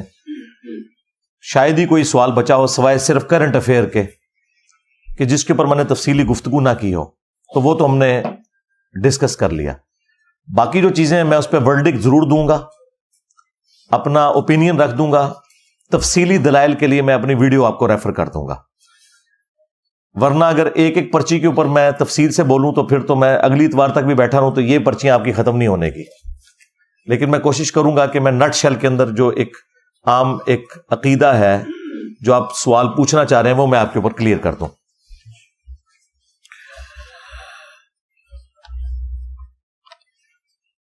بھائی کی کمائی میں گھر والوں کا کیا حق ہے؟ ایک بھائی بلا وجہ لاپرواہی کی زندگی بسر کر رہا ہے تو کیا اس کی اصلاح کے لیے کمائی نہ دینا جائز ہے؟ بھائی اتنی نہ روک لیں آپ کہ وہ بھوکا مر جائے، باقی تھوڑا بہت سبسسٹنس لیول کے اوپر اس کی سپورٹ تو آپ کریں۔ اس کی وجہ یہ ہے کہ آپ کے صدقات، خیرات، زکوٰۃ کا سب سے زیادہ حقدار اگر کوئی ہے تو آپ کے بہن اور بھائی ہیں، جو اکثر لوگ پوچھتے بھی ہیں نا۔ البتہ آپ اپنے ماں باپ کو زکوٰۃ نہیں دے سکتے اور نہ اپنی اولاد کو دیں گے، کیونکہ وہ تو ان کی نان و نفقہ تو آپ کے ذمہ ہے، لیکن جو آپ کے بہن بھائی ہیں وہ سب سے زیادہ حقدار ہیں کہ آپ انہیں زکوٰۃ اور صدقات والا معاملہ کریں۔ باقی اگر یہ سرزنش کے لیے تھوڑا بہت روکنا پڑتا ہے تو وہ آپ اس کی جو لگژری ہے اس کے اوپر تھوڑا کٹ لگائیں، لیکن اوورآل یہ نہیں کہ وہ فاقوں پہ آ جائے، اس لیول پہ آپ نہ کریں۔ باقی آپ کی ذمہ داری تو ظاہر ہے کہ اس طرح نہیں ہے، ہر بندے نے خود اپنے انکم والا معاملہ لے کے چلنا ہے، اور یہ ہارڈ رامی جو ہے نا، یہ بذات خود ایک مرض ہے جو پاکستانیوں کو لاحق ہے، لیکن وہ کہتے ہیں نہیں ہم پہ تعویذ ہوئے ہوئے ہیں۔ پاکستان میں ہر ہارڈ رام کے اوپر تعویذ ہوئے ہوئے ہیں، چونکہ وہ کام نہیں کرنا چاہتا تو اس لیے سارے تعویذات ادھر ہی ہو گئے ہوئے ہیں۔ پیچھے جو ہے وہ کم چوری وجہ ہے، اور ہر گھر میں ایک دو پاگل ہیں جو بیچارے محنت کرتے ہیں اور باقی لوگ کھاتے ہیں۔ تو اللہ تعالیٰ ان پاگلوں کو سلامت رکھے۔ ایک عورت کے ہاں 10 سال سے کوئی اولاد نہیں ہوئی، 10 سال کے بعد بابے کے پاس تعویذ سے اولاد ہو گئی۔ جی وہ اولاد ہونے والی تھی، اس لیے شیطان نے آپ کو بابے کے پاس بھیجا۔ ہاں، اور یہ اکثر ہوا ہے لوگوں کے ساتھ۔ ابھی اگلے دن میری لائیو سٹریم میں ایک بندہ آیا، اس نے خود کہا کہ جی ہمیں یعنی باقاعدہ ہماری والدہ لے کے جا رہی تھی، تو میں نے آپ کی ویڈیو سنی ہوئی تھی کہ اللہ تعالیٰ کی طرف سے جب فیصلہ ہو جاتا ہے تو شیطان کسی کے دماغ میں یہ بات ڈالتا ہے کہ جاؤ فلاں بزرگ کے پاس، تو وہاں جا کے وہ کوئی تعویذ لکھ کے دے گا تو معاملات ہوں گے۔ تو کہتا ہے مجھے یہ بات یاد تھی، تو میں نے کہا کہ میری وائف وہاں نہیں جائے گی، اور کہتا ہے کہ کچھ دنوں بعد ہمیں خوشخبری مل گئی۔ وہ خواہ خوشخبری اس بابے کے کھاتے میں ڈلنے والی تھی۔ اور اس طرح کے بابے صرف مسلمانوں میں نہیں ہیں، کرسچنز میں، ہندوؤں میں تھوک کے حساب سے اس طرح کے بابے موجود ہیں۔ ہاں جی، بابوں کی وجہ سے سارے ہی تانگ ہیں۔ اہل بیت اور کربلا سے متعلق کس کتاب کا مطالعہ کیا جائے؟ ہماری ویڈیوز کا مطالعہ کریں اور ہمارا ریسرچ پیپر پڑھیں۔ باقی اگر آپ کربلا کی جو ایگزیکٹلی اس میدان میں کیا ہوا تھا تو ظاہر ہے اس کی تو اس طرح چیزیں باہر رپورٹ نہیں ہوئی ہیں، لیکن کربلا کے پیچھے کیا پس منظر تھا وہ اصل چیز ہے، اس کے لیے آپ کو ریسرچ پیپر اینڈ پہ مل جائے گا 5B۔ امام جمعہ کے دن جب خطبہ دیتا ہے تو سب لوگ ہاتھ باندھ لیتے ہیں، اور جب امام سانس لے کر دوبارہ خطبہ دیتا ہے تو لوگ ہاتھ رانوں پر رکھ لیتے ہیں۔ یہ بدعت ہے جی، لوگوں کی ایجاد کردہ، یہ کسی کے نزدیک بھی نہیں ہے، ایون حنفیوں کا بھی یہ موقف نہیں کہ آپ نے یہ کرنا ہے۔ وہ شاید کسی کے دماغ میں یہ بات آ گئی ہے کہ جمعے کے دن چونکہ 2 فرض ہوتے ہیں اور ظہر کے ہوتے ہیں 4 فرض، تو وہ 2 فرض کے ایکویلنٹ 2 خطبے ہیں، تو شاید اسے پھر نماز بنانے کی وہ کوشش کرتے ہیں۔ تو یہ خود سے انہوں نے کیا ہے۔ خطبے کی ریکوائرمنٹ یہ ہے کہ آپ نے متوجہ ہونا ہے خطیب کی طرف، اور وہ تو بخاری میں یہاں تک آیا کہ جو شخص کسی کو خاموش کروانے کے لیے بھی بولتا ہے نا وہ بھی مجرم ہے۔ اگر گفتگو بھی کرنی ہے تو اشارے سے کرنی ہے، صرف خطیب بول سکتا ہے۔ بخاری مسلم میں حدیث ہے، نبی علیہ السلام جمعے کا خطبہ دے رہے تھے تو ایک شخص لیٹ آیا مسجد میں، بیٹھ گیا، آپ نے اسے فرمایا کہ تو نے مسجد کی 2 رکعتیں پڑھی ہیں؟ اس نے کہا نہیں یا رسول اللہ۔ آپ نے فرمایا اٹھ اور پہلے وہ 2 رکعتیں مختصر پڑھ۔ ہاں، ممبر پہ آنے سے پہلے اگر کوئی سنتیں پڑھ چکا ہوا ہے تو پھر ممبر پہ آنے کے بعد دوبارہ سے کوئی رکعتیں آپ نے نہیں پڑھنی ہے، وہ پہلے ہی پڑھنی ہے، لیکن مسجد میں بیٹھنے سے پہلے آپ نے وہ رکعتیں پڑھنی ہے۔ باقی جمعے کی رکعتیں اور اس حوالے سے تفصیلی احکامات ریکارڈ ہے میرے۔ جمعے میں آپ نے خطیب کی طرف متوجہ ہو کر رہنا ہے، اور آپ نے ایک انداز ایسا ہے جس کے بیٹھنے سے منع کیا گیا ہے، یعنی احتبا کر کے بیٹھنا، یعنی 2 گھٹنے کھڑے کر کے اور یوں، اسے کہتے ہیں احتبا کرنا۔ جمعے کے خطبے کو سنتے ہوئے اس طرح بیٹھنے سے منع کیا گیا کیونکہ اس طرح نیند کا غلبہ ہوتا ہے، انسان کی توجہ بھی پھر بڑھ جاتی ہے۔ ویسے ایسے بیٹھنا سنت ہے، بخاری میں ہے، عبداللہ بن عمر کہتے ہیں کہ میں نے کعبے کے سین میں نبی صلی اللہ علیہ وآلہ وسلم کو فجر سے لے کے اشراق تک اسی طریقے سے بیٹھے ہوئے دیکھا ہے. یہ بیٹھنا اس طرح سنت ہے, لیکن خطبے میں خطبہ سننے والا ایسے نہیں بیٹھے گا, بلکہ وہ خطیب کی طرف رخ کر کے بیٹھے گا. خطیب کی پیٹھ قبلہ رخ ہوگی, اور جو آڈینس ہے وہ قبلہ رخ نہیں بیٹھیں گے, بلکہ خطیب کی طرف منہ کر کے بیٹھیں گے. مثلا اگر یہ اکیڈمی چوڑی ہوگی تو ادھر بھی جو بندہ بیٹھا ہوا ہے نا, وہ قبلے کی طرف نہیں ہوگا, وہ اس طرف منہ کر کے بیٹھے گا, کیونکہ وہ تقریر سن رہا ہے. قرآن میں ایک آیت ہے کہ کیا تم نے نہیں دیکھا ہم زمین و آسمان کو علیحدہ علیحدہ کر دیا. غیر مسلم دوست کو کیسے وضاحت کریں؟ یہ بہت پہلے, کئی سال پہلے ہم وضاحت کر چکے ہیں. ایک ہندو بھائی نے یہ سوال کیا تھا, تو میں نے اس کے اوپر تفصیلی ویڈیو ریکارڈ کی تھی, لاکھوں لوگوں نے دیکھی ہے. آپ جا کے لکھیں رپلائی ٹو ہندو بھائی آن قرآن اینڈ ماڈرن سائنس, ایک یہ میری ویڈیو ہے, اس کے اندر وہ والا کلپ بھی موجود ہے. تو میں نے تفصیلی گفتگو کی تھی. یہ محاورے کے اندر بات ہو رہی ہے, یہ فزیکل دیکھنا مراد نہیں ہے کہ کافروں نے نہیں دیکھا کہ زمین و آسمان ملے ہوئے تھے, ہم نے انہیں پھاڑ کر جدا کیا. نہ تو اس سے حاضر و ناظر ثابت ہوتا ہے جو بریلویوں نے کیا. اے نبی آپ نے نہیں دیکھا ہم نے ہاتھی والوں کے ساتھ کیا کیا؟ تو بریلوی کہتے ہیں دیکھیں نبی علیہ السلام اس ٹائم بھی حاضر و ناظر تھے. تو پھر میں نے ان کو یہ آیت پیش کی تھی, یہ تو سارے کافر حاضر و ناظر ہیں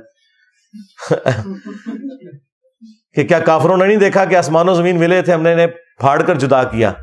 تم تو ابرا کے لشکر کی بات کر رہے ہو, وہ تو نبی علیہ السلام کی پیدائش والے سال واقعہ ہوا. ہم تو بات کر رہے ہیں لاکھوں سال پہلے کی. وہ کافر تو اس وقت بھی حاضر و ناظر تھے آپ کی ڈیفینیشن کے تحت. تو ادھر پھر بریلوی آپ کو جواب دیں گے. یہ محاورتاً بات ہے کہ یعنی اللہ تعالیٰ کی قدرت کے اس نظارے کو نہیں دیکھا جو فائنلی تمہیں نظر آ رہا ہے, یہ نہیں کہ اس وقت تم وہاں موجود تھے. یہ لٹریچر کی زبان میں بات ہو رہی ہے, اور لٹریچر میں جب بات ہوتی ہے وہ اسی طریقے سے ہوتی ہے. لٹریچر میں یہی کہوں گا کہ میرا دل کر رہا ہے کہ میں بریانی کھاؤں, حالانکہ دل نہیں کر رہا ہوتا, دماغ کر رہا ہوتا ہے. ہاں, لیکن سائنٹسٹ بھی یہی کہتا ہے کہ میرا دل چاہ رہا ہے. امریکہ میں بھی اخبار پہ سن رائز اور سن سیٹ لکھا ہوتا ہے, حالانکہ سن نہ رائز ہوتا ہے نہ سیٹ ہوتا ہے. لٹریچر میں ہوتا ہے, کامن آبزرویشن میں, ورنہ تو سورج غروب بھی نہیں ہوتا. تو اس طرح کے جو ورڈز استعمال کیے جاتے ہیں وہ لٹریچر کی زبان میں, کامن آبزرویشن کی زبان میں جو ہوتے ہیں, اس کو اس کانٹیکسٹ میں دیکھنا چاہیے. کیا واقعی جوڑے آسمان پر بنتے ہیں؟ جی, جوڑے آسمانوں پہ ہی بنتے ہیں. صرف میاں بیوی کے جوڑے نہیں, یہ باقی بھی جو جوڑے بنے ہوئے نا سارے, ہاں, یعنی سارے ایک طرح کے پولیٹیشنز ایک جماعت میں ہیں اور دوسری طرح کے دوسری جماعت میں, یہ بھی سارے جوڑیاں آسمان پہ ہی بنی ہوئی ہیں. تو اس کا قطن یہ مطلب نہیں ہے, وہ تو ہر چیز تقدیر میں لکھی ہوئی ہے, لیکن وہ اللہ کا علم ہے. ہم اس علم کے پابند نہیں ہیں, بلکہ ہم نے جو خود اپنی مرضی سے کرنا تھا وہ اللہ نے پہلے فورسی کر کے لکھا ہوا ہے. لہذا یہ نہیں ہے کہ آپ نے اپنی دیکھ بھال نہیں کرنی اور اپنے معاملات نہیں لے کے چلنے, وہ آپ نے اسی طریقے سے لے کے چلنا ہے. اپنی نماز کا حساب لکھ کر رکھ سکتے ہیں جیسے پیسوں کا حساب رکھتے ہیں. مثلا مجھے نہیں اس سوال کی سمجھ آئی. جی کیا حساب سے مراد کیا ہے؟ نہیں, کیلنڈر کیوں بنانا ہے؟ روزانہ 5 نمازیں, کیلنڈر تو بنا ہوا ہے, اس میں اور کیا بیچ میں نہیں جو رہ جاتی ہے وہ اتنا لمبا نہیں رکھنا بھائی, وہ ساتھ ساتھ پڑھنی ہے. بخاری مسلم میں حدیث ہے, جو شخص سویا رہ جائے یا بھول جائے, جیسے ہی اسے یاد ہے اس وقت وہ نماز پڑھے, اس کے لیے اس نماز کا وقت وہی ہے, قضا بھی نہیں ہوگی. یہ قضا تو بالکل فراڈ ہے, قضا نام کی کوئی چیز اسلام میں نہیں ہے. ہاں, کوئی شخص بھول جائے یا سویا رہ جائے, جیسے ہی یاد آئے وہ نماز پڑھ لے, اس کے لیے اس نماز کا ٹائم وہی ہے. پھر نبی علیہ السلام نے آیت تلاوت کی, وَأَقِمِ الصَّلَاةَ لِذِكْرِي, اور میری یاد کے لیے نماز کو قائم رکھنا. یہ حدیث بخاری میں بھی ہے اور مسلم میں بھی. اور مسلم میں پورا واقعہ ہے کہ کس موقع پہ نبی علیہ السلام نے یہ فرمایا تھا. جب ایک سفر کے دوران آپ صلی اللہ علیہ وآلہ وسلم نے صحابہ کے مشورے سے حضرت بلال کی ڈیوٹی لگائی کہ وہ فجر کے وقت جگائیں گے. بس وہ اللہ کا کرنا کیا ہوا کہ سارے سو گئے, حضرت بلال بھی سو گئے. قوالی میں تو نہیں سوئے تھے لیکن ریل میں سو گئے تھے. قوالی میں بھی وہ کہتے ہیں سوئے تھے لیکن سورج طلوع نہیں ہوا, لیکن قوالی کے بغیر مسلم شریف میں یہ کہ سورج نکل آیا اور نبی علیہ السلام سب سے پہلے اٹھے, اور پھر آپ نے صحابہ کرام کو کہا کہ فوراً سے پہلے یہ جگہ چھوڑو, یہاں پہ شیطان کا غلبہ ہے. پھر دوسری جگہ پہ پہنچے, نبی علیہ السلام نے اذان دلوا کے جماعت سے, سورج اتنا بلند تھا, فجر کی نماز پڑھی اور نماز پڑھنے کے بعد آپ نے فرمایا کہ اگر کوئی شخص بھول جائے یا سویا رہ جائے تو جیسے ہی اسے یاد آئے وہ اسی وقت نماز پڑھ لے، اس کے لیے اس نماز کا وقت وہی ہے۔ اور پھر آپ نے کہا وَأَقِمِ الصَّلَاةَ لِذِكْرِي، اور میری یاد کے لیے نماز کو قائم رکھنا، جو موسیٰ علیہ السلام کو اللہ تعالیٰ نے وہی فرمائی تھی۔ یہ آپ نے آیت تلاوت کی، لیکن اس کا مطلب یہ نہیں ہے کہ آپ نے روزانہ کی روٹین بنانی ہے کہ سورج اتنا بلند ہو تو آپ نے فجر پڑھنی ہے۔ یہ کبھی کبھار ایسا ہو جائے تو، ورنہ آپ الارم لگا کے اٹھے، کبھی کبھار ہو جائے تو کوئی پریشانی والی بات نہیں ہے۔ حضرت فاطمہ کو حضور صلی اللہ علیہ وآلہ وسلم کے ساتھ کیوں نہیں دفن کیا گیا جبکہ ان کی وفات تو حضرت بکر سے بھی پہلے ہوئی تھی؟ تو کیا حضرت فاطمہ کا حق نہیں تھا؟ نہیں، اس وقت کوئی ایسی چیز سامنے نہیں آئی، نہ سیدہ فاطمہ نے کوئی ایسی خواہش کا اظہار کیا تھا، ورنہ یہ ہو جاتا۔ وہ تو صحیح بخاری میں آیا کہ مسلم میں بھی موجود ہے کہ راتوں رات ان کو بقیع غرقد میں دفن کیا گیا۔ حضرت علی نے خود ہی کیا تھا، حضرت علی نے اپنی مرضی سے کیا تھا، وہاں کی کوئی ریکوائرمنٹ آئی نہیں تھی، اور یہ کوئی ضروری بھی نہیں تھی چیز۔ اس وقت جو مسلمانوں کا حال ہے، کیا میں اور آپ اس کے ذمہ دار ہیں؟ بھائی میں تو اب کوئی نہیں رہا جتنا کہ میں نے رولا پایا۔ ہاں، میں جنہ کو رولا پا چھڑیا نا، ہوں میں تو بری زما ہو چکیا جائے، ہوں تسی اپنی فکر کرو۔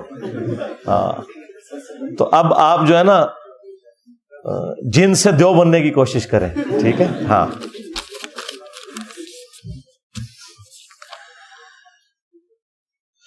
میں ریڈیالوجی کی فیلڈ سے منسلک ہوں، میرے پروفیشن میں نامحرم عورتوں کو ہاتھ لگانا پڑتا ہے۔ جی دستانے استعمال کریں، کوئی مسئلہ نہیں ہے، کوئی مسئلہ نہیں۔ مرد ڈاکٹر کا مریض کو چھونا، اس پہ میری تفصیلی ویڈیو ریکارڈ ہے، تو آپ کے پاس آپشن موجود ہے، دستانے یوز کریں، نیکڈ نہ لگائیں۔ حضور اکرم صلی اللہ علیہ وآلہ وسلم کی نبوت سے پہلے عبادت کا کیا معمول تھا؟ اس کی کوئی تفصیلات نہیں ہے، اور نہ نبی الاسلام اس طرح کی کوئی عبادت والا آپ کی کوئی روٹین تھی۔ اعلان نبوت کے بعد ہی ہے، کافی سال تک تو تہجد کی نماز ہی ہوتی تھی، جو صحیح بخاری میں عبداللہ ابن مسعود کہتے ہیں میں نے 70 سے زیادہ صورتیں نبی الاسلام کے پیچھے قیام اللیل میں سن کے یاد کی۔ نبی الاسلام کا مکی دور جو ہے وہ صرف قیام اللیل رات کی نماز ہوتی تھی، لیکن وہ مشکل تھی ان 5 نمازوں سے۔ وہ آدھی رات کا قیام یا 2/3 رات کا قیام ہوتا تھا، صحابہ کرام پیچھے سنتے تھے، نماز کے اندر قرآن پھر وہ یاد کر لیتے تھے۔ 5 نمازوں کا شیڈیول تو ہجرت مدینہ سے جسٹ پہلے آیا ہے، یعنی نبی الاسلام نے اپنی مبارک زندگی میں زیادہ عرصہ صرف رات کی نماز ہی پڑھی ہے 13 سالہ مکی دور میں، اور جو 10 10.5 سالہ مدنی دور ہے اس میں 5 نمازوں کا شیڈیول تھا۔ آپ نے جو 5 نمازیں ہیں نا، یہ 10 سال اپنی زندگی میں پڑھی ہیں، آپ کو تو اتنا موقع نہیں ملا نا، زندگی مختصر تھی۔ تو باقی اعلان نبوت سے پہلے آپ علیہ السلام کی زندگی ایک عام انسانوں کی طرح ایک ڈائنامک لائف تھی، اللہ کی پروٹیکشن میں تھے، کوئی گناہ کا کام آپ نے کبھی بھی نہیں کیا اعلان نبوت سے پہلے بھی، لیکن باقی کوئی ایسا معاملہ نہیں تھا، کیونکہ اگر اس طرح کے معاملات ہوتے تو پھر تو لوگ آپ کی نبوت کے اوپر شک کرتے ہیں نا کہ آپ نے پری پلان دعوے نبوت کیا۔ یہ اچانک سب کچھ ہوا ہے آپ کے ساتھ، اور یہ سورہ العنکبوت میں اللہ تعالیٰ نے فرمایا ہے کہ اے نبی اس قرآن کے نزول سے پہلے نہ تو آپ کتاب میں سے کچھ پڑھ سکتے تھے، نہ اپنے دائیں ہاتھ سے کچھ لکھ سکتے تھے، ورنہ یہ چیز کافروں کو شک میں مبتلا کر دیتی کہ یہ آپ نے خود کتاب لکھی ہے۔ یہ آپ کا معجزہ تھا کہ آپ لکھنا پڑھنا نہیں جانتے تھے۔ نبی علیہ السلام کے کیس میں یہ معجزہ ہے، ہمارے کیس میں تو یہ نقص ہو سکتا ہے، نبی علیہ السلام کے کیس میں یہ نقص نہیں تھا۔ جماعت شروع ہو جائے تو قیام میں نماز توڑ سکتے ہیں اگر کوئی شخص ضعیف، مطلب کیوں توڑ سکتے ہیں؟ لکھے نا کس وجہ سے، یہ سوال ہی غلط ہے، کس وجہ سے توڑا ہے؟ ہاں تو یہ لکھے نا، جی توڑ سکتے ہیں، کوئی مسئلہ نہیں۔ اگر کوئی شخص ضعیف احادیث بیان کرتا ہو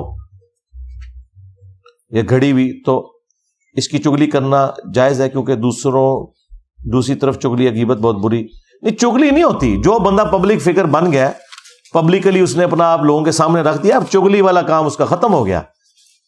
آپ پرائم منسٹر کی برائی کرتے ہیں، یہ کوئی چگلی غیبت نہیں ہے، ہاں کیونکہ وہ سامنے ہے۔ اس طرح مولوی ہے یا خطیب ہے، وہ پبلک فگر بن چکا ہے، جو پبلک فگر ہے اس کی برائی کرنا کوئی برائی نہیں۔ برائی یہ ہے کہ کسی کا چھپا ہوا آپ عیب بیان کریں، وہ آپ پرائم منسٹر کا بھی نہیں کریں گے اس کی ذاتی زندگی سے، اگر وہ چھپا ہوا ہے لوگوں سے۔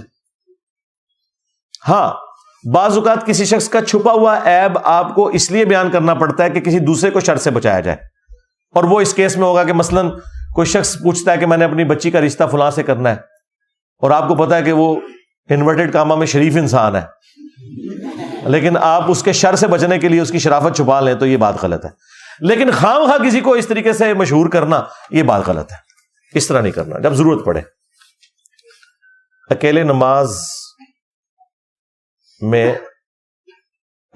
نمازیں ملا کر پڑھنے سے قبل اذان اور اقامت کہنا ضروری ہے؟ نہیں، اذان کہنا تو کوئی ضروری نہیں، اذان تو باہر ہو رہی ہوتی ہے، اذان تو مسجد میں جماعت قائم کرنے کے لیے۔ ہاں، اقامت کہہ لیں، ضروری کوئی نہیں، لیکن سنت ہے۔ وہ سنن نسائی میں حدیث ہے، تیرے رب کو اس گڈریے پہ بڑا پیار آتا ہے جو اکیلا پہاڑ کی چوٹی پر کھڑا ہو کر اذان اور اقامت کہہ کے نماز جماعت سے پڑھتا ہے۔ وہ اکیلا بھی جماعت کروا سکتا ہے، یعنی وہ بغیر کسی ساتھی اگر اس کے کوئی نہیں ہے تو وہ جماعت کی طرح نماز پڑھے، اسے ثواب مل جائے گا۔ انسانی سطح پر سوچا جائے تو مجھے دنیا میں میری مرضی کے بغیر کیوں بھیجا گیا؟ جی ضرور سوچیں، آپ کا رائٹ ہے، لیکن اب یہ ہو گیا، ڈیمیج ہیز بین ڈن۔ ہاں، اس کو آپ یوں سمجھیں کہ آپ کو اگر کوئی شخص سمندر میں پھینک دے اور دوسرا شخص کنارے پہ کھڑے ہو کے آپ سے یہ کہے کہ بھائی اس طرح ہاتھ پاؤں چلاؤ تو تم کنارے لگ جاؤ گے، اور آپ آگے سے ضد میں آ جائیں اور آپ یہ کہیں کہ نہیں منو پہلے دسو منو سٹیا کنے ہے، تو بس آپ یہ پوچھتے رہے تو آپ جائیں گے ڈوب۔ آپ کے بچنے کی راہ صرف ایک ہی ہے کہ ہاتھ پاؤں ماریں اس شخص کی انسٹرکشنز کے مطابق جو کنارے پہ کھڑے ہو کر آپ کو گائیڈ کر رہا ہے، یعنی وقت کا پیغمبر، اور وہ بتا رہا ہے کہ اس بھنور سے نکلنے کا یہ راستہ ہے۔ جب کنارے لگ جائیں گے تو انشاءاللہ پھر اللہ تعالیٰ سے جا کے گلے شکوے کر لیجئے گا، وہ آپ کا رائٹ ہے، لیکن اس وقت جو آپ جس پوزیشن میں ہے نا اس سے نکلنے کی کوشش کریں۔ جب حضرت ابوبکر مولا علی کے گھر جاتے رو پڑے جب مولا علی علیہ السلام نے بیعت کے لیے بلایا تھا، تو اس کے بعد حضرت ابوبکر نے مولا علی کو خلیفہ کیوں نہیں بنایا؟ ضرورت ہی کو نہیں پڑی نا، حضرت علی نے ایکسیپٹ کر لی نا، کیوں بنانا تھا خلیفہ؟ وہ تو خلافت، وہ تو بیعت ہو چکی ہوئی تھی۔ سقیفہ بنی ساعدہ والا جو معاملہ تھا اس میں الفاظ ہیں، حضرت علی نے کہا اللہ تعالیٰ نے جو آپ کو فضیلت دی ہے ہم اس پہ حسد نہیں کرتے، اور حضرت علی کو خود بھی پتا تھا، صحیح بخاری میں موجود ہے کہ عبداللہ ابن عباس رضی اللہ تعالیٰ عنہ کے جو والد تھے، عباس ابن عبد المطلب جو حضور کے چچا تھے، انہوں نے حضرت علی سے کہا کہ میں بنو ہاشم کے چہرے موت کے وقت پہچانتا ہوں، مجھے لگتا ہے کہ نبی علیہ السلام اب کچھ دنوں کے مہمان ہیں، ہم آپ علیہ السلام سے جا کے خلافت ڈیمانڈ کر لیتے ہیں۔ تو حضرت علی نے کہا کہ اگر ہم یہ کریں گے اور حضور نے انکار کر دیا تو ان کی امت کبھی بھی ہمیں بنو ہاشم کو خلافت نہیں دے گی۔ حضرت علی کو پتا تھا کہ نبی علیہ السلام اس چیز سے انکار کر دیں گے۔ ہاں، امت خود چن لیتی، اس سے نبی علیہ السلام کو کوئی یعنی ریزرویشن نہیں ہونی تھی اگر حضرت علی کو چن لیتی، لیکن خود آپ نے نہیں کرنا تھا، کیونکہ حضرت علی حضور کے بچوں کی جگہ تھے اور نبی علیہ السلام آپ کو پتا ہے بادشاہ نہیں تھے، وہ پیغمبر تھے۔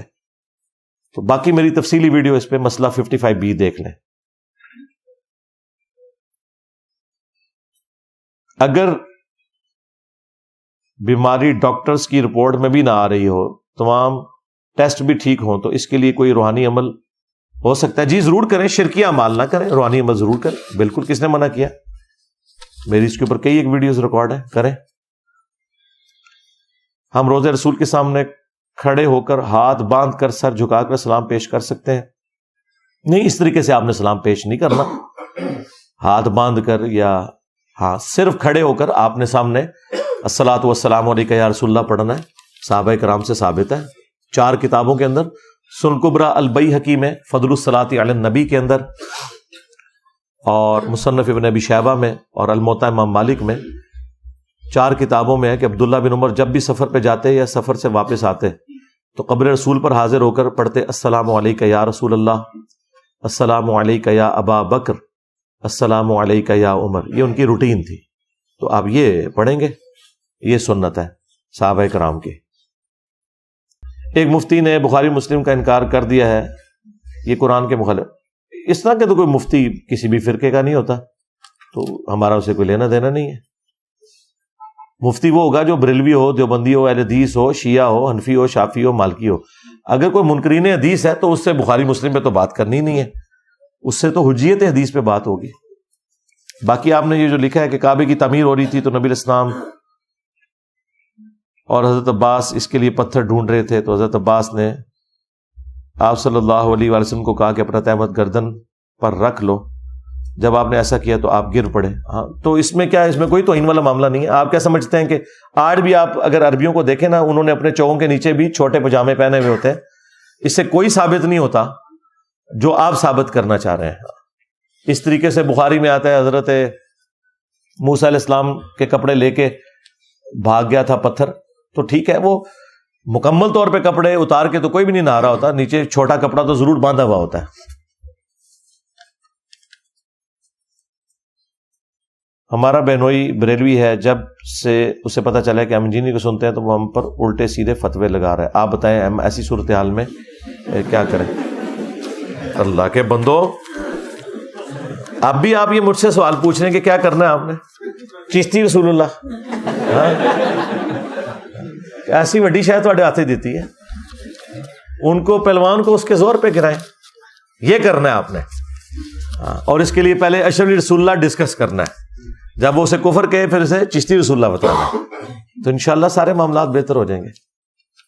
گستاخانہ عبارتوں پہ بات کرنی ہے. بریلویوں سے ہمارا بنیادی اختلاف جو ہے وہ گستاخانہ عبارتوں پہ ہے، کیونکہ اسی کی بنیاد پہ انہوں نے باقی سارے فرقوں کو اپنے گستاخی کے نیزے کے نوک کے اوپر لیا ہوا تھا. لہٰذا ہمارا اب ان سے یہی اختلاف ہے. جب تک یہ مسئلہ ریزالو نہیں ہوگا آگے نہیں چلیں گے.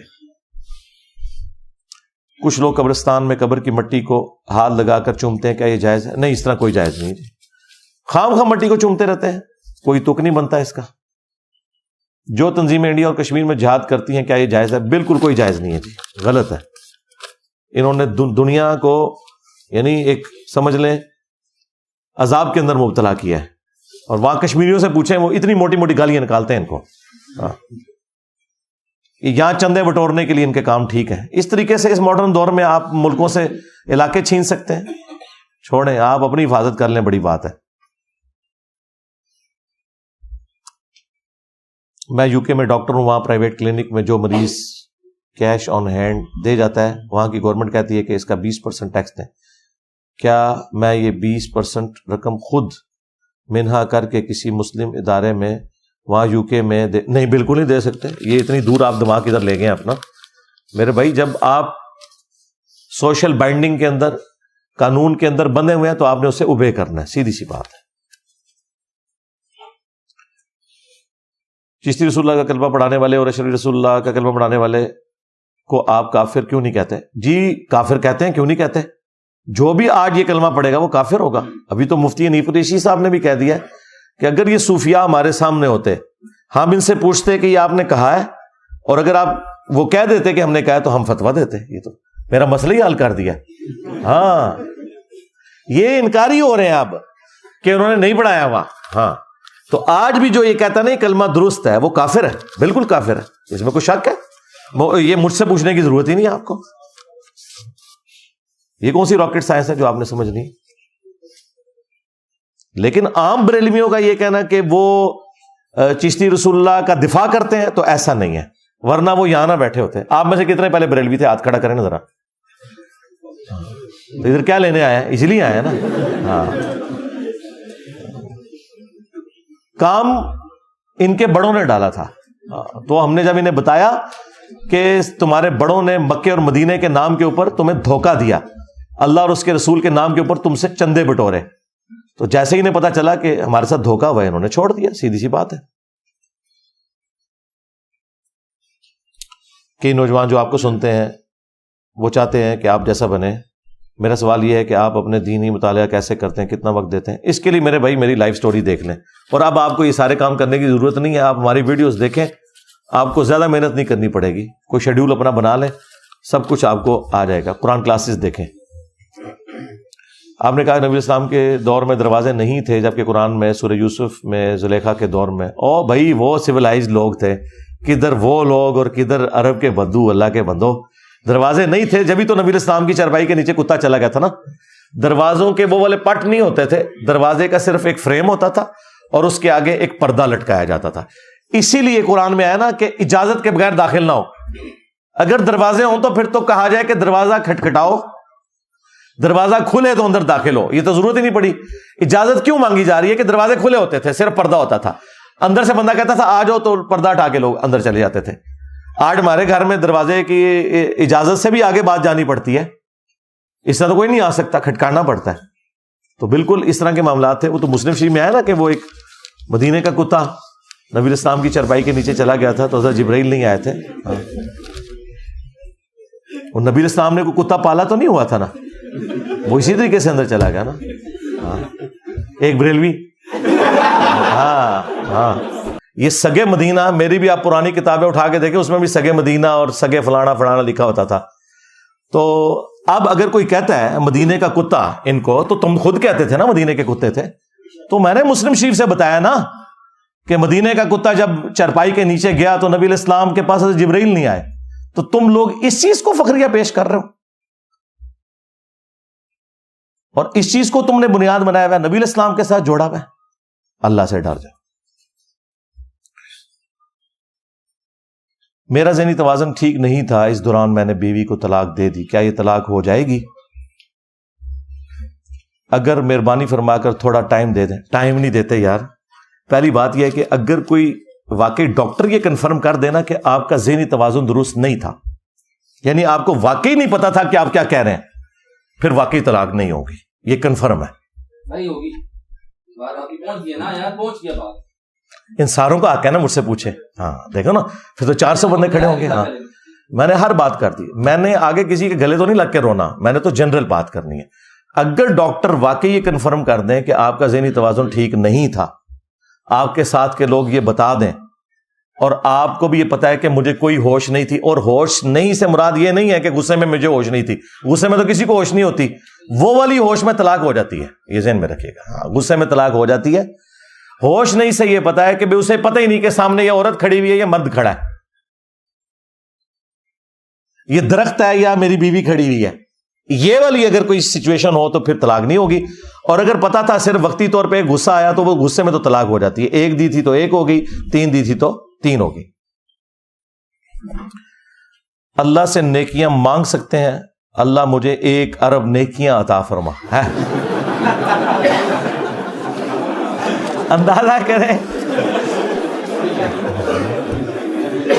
آپ دعا اس طرح کریں، اے اللہ مجھے 1 ارب نیکیاں کرنے کی توفیق عطا فرما. ہاں آمین. ٹھیک ہے، نیکیاں مفت میں نہیں ملیں گی میرے بھائی، کرنے سے ملیں گی. ہاں تو خالی نیکیاں نہیں مانگ سکتے، نیکیاں کرنے کی توفیق. ہاں وما توفیقی الا باللہ. ٹھیک ہو گیا.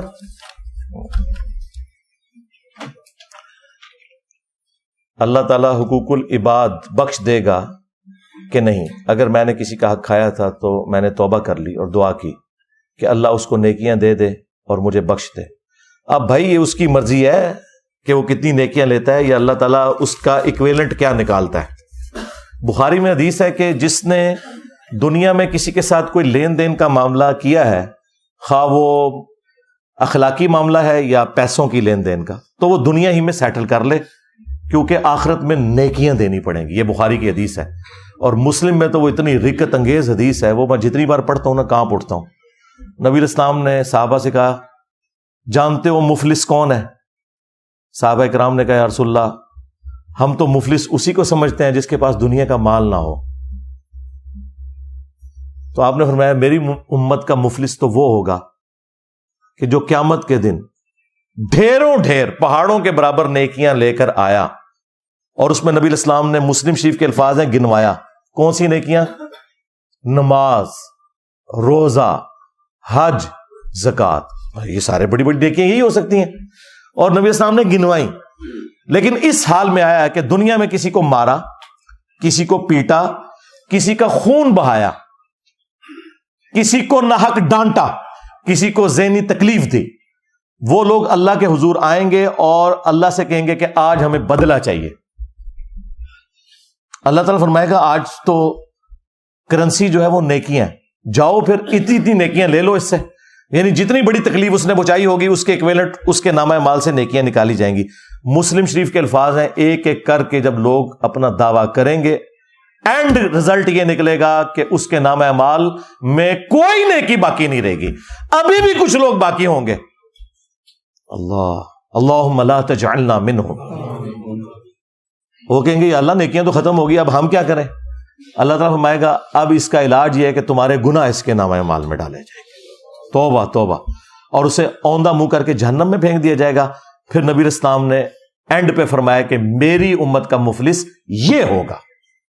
یعنی حقوق اللہ میں تو وہ اتنا کامیاب کہ پہاڑوں کے برابر نے کیا, لیکن حقوق العباد کے معاملے میں وہ مارا گیا.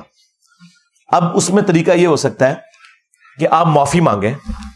ہاں آپ نے معافی مانگ لی, اگلے بندے نے معافی نہیں دی, تو انشاءاللہ اللہ سے امید ہے قیامت کے دن اللہ تعالیٰ اس بندے کو کوئی نہ کوئی مدنی رشوت دے کر, یعنی کوئی جنت کا انعام دے کر راضی کر لے گا کہ اس کو معاف کر دو, کیونکہ آپ اپنا کام کر چکے.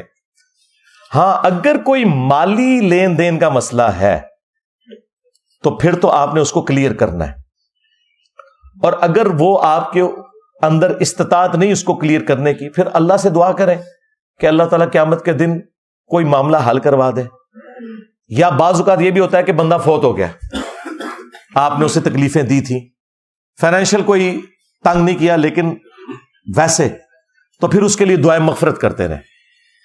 آپ کی دعائیں مغفرت کی برکت سے اللہ تعالیٰ اس کے برزخ میں درجات بلند کرے گا, اور اللہ تعالیٰ قیامت کے دن جب اسے بتائے گا نا کہ یہ تو تیری نیکیاں تھیں اور یہ اس بندے کی دعائیں ہیں جو تیرے نامہ اعمال میں نظر آ رہی ہیں, تو وہ آٹومیٹکلی اس سے راضی ہو جائے گا. لیکن یہ سارے آپشن میں نے اس لیے ڈسکس کیے کہ آپ کو سارے اینگل سے گفتگو کلیئر ہو جائے. لیکن کوشش یہی کرنی چاہیے کہ بھائی دنیا میں معاملات اپنے سیٹل کریں. سیدھی سی بات ہے. صحیح مسلم میں حدیث ہے کہ شہید کا ہر گناہ معاف ہے, قرض اس کا بھی معاف نہیں ہے, پیسے کا لین دین. بخاری مسلم میں حدیث ہے مقروض کا جنازہ لایا جاتا تھا, آپ فرماتے تھے تم پڑھو میں نہیں پڑھوں گا جب تک کہ کوئی قرضہ اس کا نہیں اتارے گا.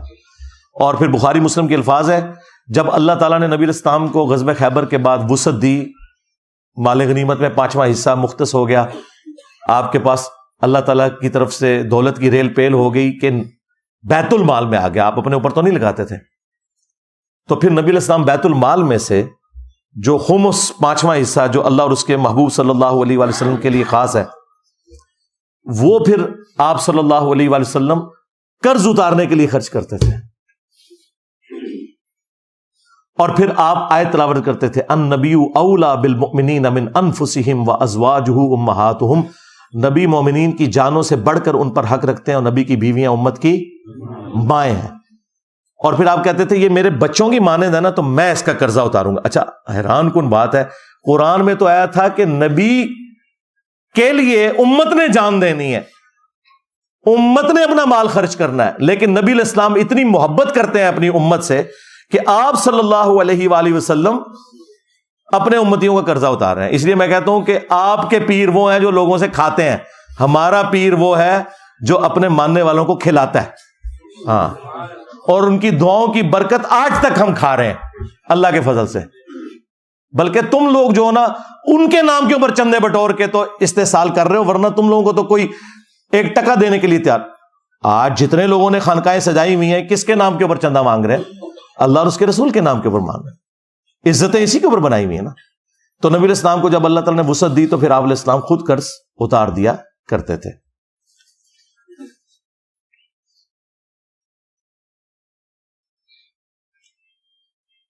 انزائٹی میں اگلی نماز کے لیے بے چین رہتا ہوں, ٹک ٹکی لگی رہتی ہے. مجھے سوال کی سمجھ نہیں, مطلب کیا ٹک ٹکی کس اعتبار سے لگی رہتی ہے کہ نماز پڑھنی ہے, یا نماز کی ٹینشن اس اعتبار سے ہے کہ ایک مشکل کام ہے جو مجھے کرنا پڑ رہا ہے؟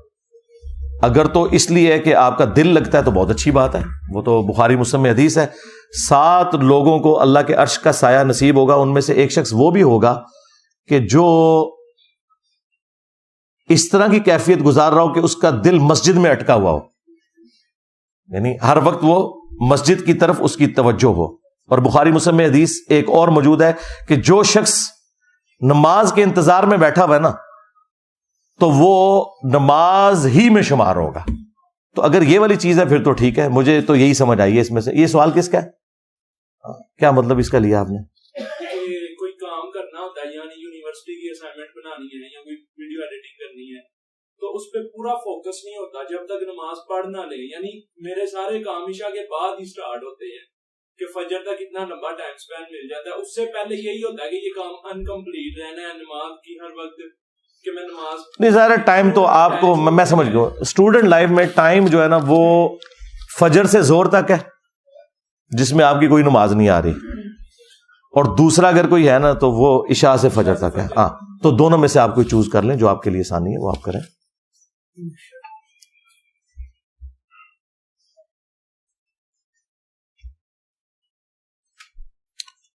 عید قربانی پر عید کی نماز کی طرف جاتے ہوئے ہماری گلی میں کچھ لوگ جانور ذبح کر کے بیٹھے ہوتے ہیں.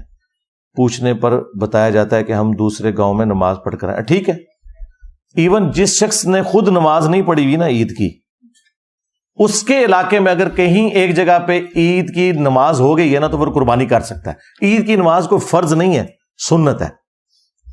ٹھیک ہے, تو یہ جو بخاری مسلم میں حدیث ہے نا کہ کوئی شخص عید سے پہلے اگر قربانی کر لیتا ہے تو وہ اپنے لیے گوشت کے لیے قربانی کر رہا ہے, اللہ کے لیے نہیں کر رہا. تو یہ اس صورت میں ہے کہ جب وہ قربانی اس وقت کر لے کہ جب پورے شہر کے اندر قربانی ہوئی نہیں ہوئی ہے. سمجھ رہی ہے آپ کو بات کی؟ اگر پورے شہر میں کسی ایک جگہ بھی قربانی ہو گئی ہے نا تو پھر وہ معاملہ تل پٹ ہو گیا. ٹھیک ہو گیا, کیونکہ ظاہر میں پھر یہ اٹھا رہا ہوں, کسی کو آگے کر رہا ہوں, پھر ہاں نیچے رکھے. کوئی جگہ نکلی, دو چار بندے تھی پیچھے کو بیچارے بیٹھے ہیں تو انہوں نے اگے آن وغیرہ.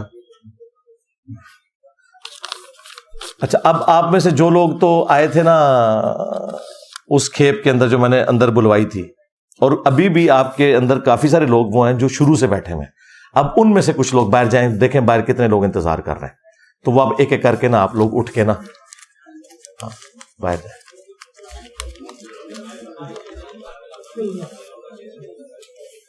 اٹھے یار آگے سے, آپ لوگ قربانی کریں نا, جائیں نا بھائی.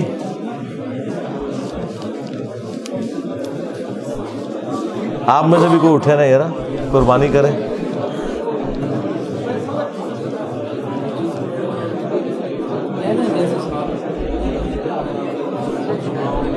یار اس کو اس طرح نیکڈ نہ چھونا. ہاں ہو سکتا ہے اس میں کوئی وہ اندر بس رکھ دو.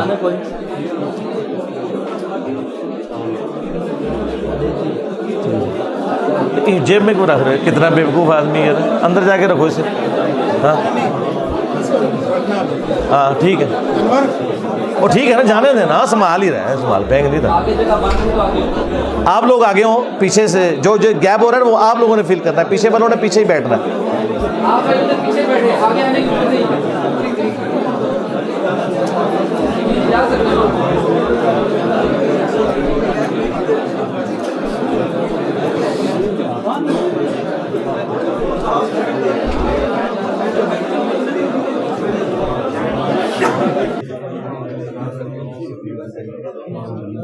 درود شریف پڑھیں. اللہم صلی علی محمد وعلی آل محمد واصحاب محمد اجمعین الی یوم الدین. کیا شیخ عبدالقادر جیلانی کے معجزات کو نبی پاک صلی اللہ علیہ وآلہ وسلم کے ساتھ تشبیہ دی جا سکتی ہے؟ معجزہ کا لفظ تو ویسے عموماً ہم پیغمبروں کے لیے استعمال کرتے ہیں. اولیاء اللہ کے لیے جو ٹرم یوز ہوتی ہے وہ ہے کرامت. ویسے تو نہ لفظ معجزہ کسی حدیث کے اندر رپورٹ ہوا ہے, یہ ٹرم ہے جو استعمال ہوتی ہے. لفظ جو استعمال ہوا ہے نا قرآن و حدیث میں وہ ہے آیتن, نشانی. ہم اردو میں اس کے لیے معجزے کا لفظ استعمال کرتے ہیں, حالانکہ معجزہ عربی میں بھی یوز ہوتا ہے, عقل کو عاجز کر دینے والی چیز. تو باقی یہ جو شیخ عبدالقادر جیلانی کے حوالے سے ہے میرے بھائی, یہ تو زیادہ تر تو جھوٹ ہی ہے, آپ کے سامنے ہے. اگر یقین نہ آئے تو وہ لوٹے کی ٹوٹی والا واقعہ تو آپ نے سنا ہی ہے. یہ کون سا معجزہ ہے بھائی, یہ کون سی کرامت ہے؟ نبی علیہ السلام تو انس ابن مالک کو 10 سال تک کبھی ڈانٹے بھی نہ کسی معاملے میں, اور آپ کے پیر جو ہیں وہ نگاہ مار کے مرید چلا رہے ہیں. اور وہ مرید جو دشمن نہیں ہے, جو بےچارے مرید اس لیے ہوئے تھے کہ ہماری آخرت بن جائے گی, اپنی بھی آخرت خراب کی, پیر کی بھی آخرت خراب کر دی. ہاں کیونکہ ناحق قتل کرنے کی وجہ سے پیر بھی فارغ ہو گیا. اگر ایسا ہوا ہے تو ہم تو سمجھتے ہیں یہ سب کچھ جھوٹ ہے, اور اگر یہ سچ ہے تو ٹھیک ہے, پھر بزرگوں کو فارغ کریں. ہمیں تو نہ بزرگوں سے کوئی انٹرسٹ ہے, نہ ان کو بچانے میں اور نہ ان کو اوپر کرنے میں. یہ آپ لوگ فیصلہ کریں. اگر بزرگ بچانے ہیں تو یہ کہیں جھوٹ ہے, اور اگر آپ یہ کہتے ہیں سچ ہے تو پھر بزرگ ہے. سیدھی سی بات ہے. 302 لگی. کمیشن بغیر بتائے لینا جائز ہے یا نہیں؟ کمیشن سے مراد آپ رشوت ہی ہے نا, اس کا نام آپ کمیشن رکھ لیں, سود کا نام آپ انٹرسٹ رکھ لیں, ٹھیک ہے.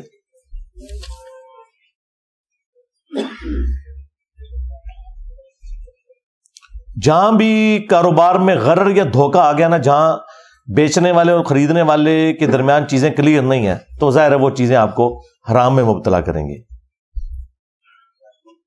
صحابہ کرام کے باہمی اختلافات پر ہمیں کیا طرز عمل اختیار کرنا چاہیے؟ ہمیں یہ طرز عمل اختیار کرنا چاہیے کہ نبی الاسلام نے جس کے بارے میں فرمایا کہ وہ حق پر ہے اسے حق پر مانے, اور جس کے بارے میں فرمایا کہ وہ حق سے ہٹا ہوا ہے اسے حق سے ہٹا ہوا مانے. باقی تمام صحابہ کرام جنہوں نے نبی الاسلام کو ایک دفعہ بھی دیکھا, کلمہ پڑھا, ان کے کلمے کا آپ نے احترام کرنا ہے. باقی ان کی غلطیاں اور اللہ کے سپرد. ہاں, صرف اتنا آپ کلام کر سکتے ہیں جو نبی الاسلام نے خود فرمایا ہوا ہے, اس میں آگے کوئی ایڈ کرنے کی ضرورت نہیں ہے. فارکس ٹریڈنگ میں جو شارٹ سیلنگ ہوتی ہے, سلیکٹنگ لکھا ہوا ہے, پتہ نہیں, مجھے تو اس کا نہیں پتا, میں نے جنرل بتا دیا ہوا ہے, وہ آپ نے اب خود فیصلہ کرنا ہے. اور جنرل میں نے یہ بتایا ہوا ہے کہ دھوکہ نہیں ہونا چاہیے, پروڈکٹ فزیکلی ایگزسٹ کرنی چاہیے جس کا آپ کاروبار کر رہے ہیں.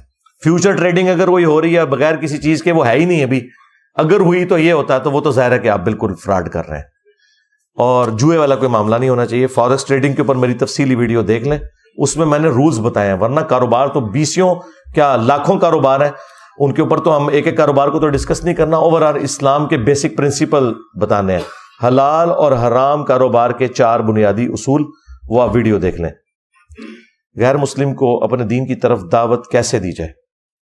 ہر کسی کو اپنا دین سچا لگتا ہے, غیر مسلم ہو یا مسلم ہو, آپ نے دین کی طرف نہیں اللہ کی طرف دعوت دینی ہے. خدا کا تعارف کروانا ہے, کریٹر کا تعارف کروانا ہے.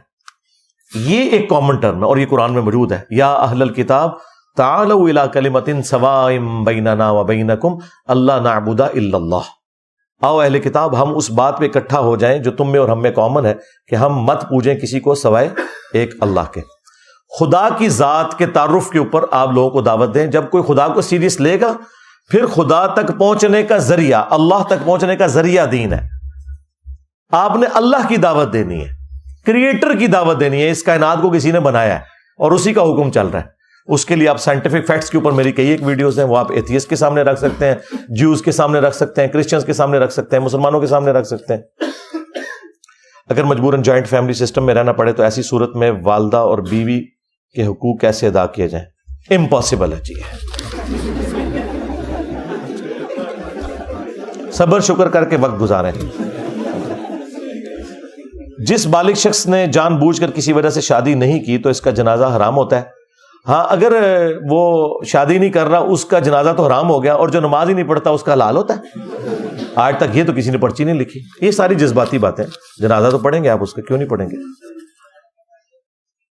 قرآن میں عورت کو جو مارنے کا حکم ہے, اس کو کس طرح غیر مسلم یا ماڈرن مسلمانوں کو سمجھایا جائے؟ کوئی ضرورت نہیں, نہ کسی غیر مسلم کو سمجھانے کی, نہ ماڈرن مسلمان کو سمجھانے کی. اس کی وجہ یہ ہے کہ اس طرح کے لوگوں سے ہمارا مسئلہ شریعت کے احکامات نہیں ہے, خدا کی ذات ہے. ہاں, اگر کوئی خدا کی ذات کو مانتا ہے پھر خدا کی ول کو وہ مانے گا. ول آپ کی نہیں چلے گی. ورنہ اگر آپ مجھ سے پوچھیں, میں تو پھر اس قسم کا ماڈل کوئی آئیڈیل سمجھوں گا اپنے زوم میں کہ پریگنینسی کی تکلیف ایک بچے کے لیے باپ کاٹے اور ایک کے لیے ماں کاٹے, تو ٹائم قیامت تک جائے ایک کر کے دسو.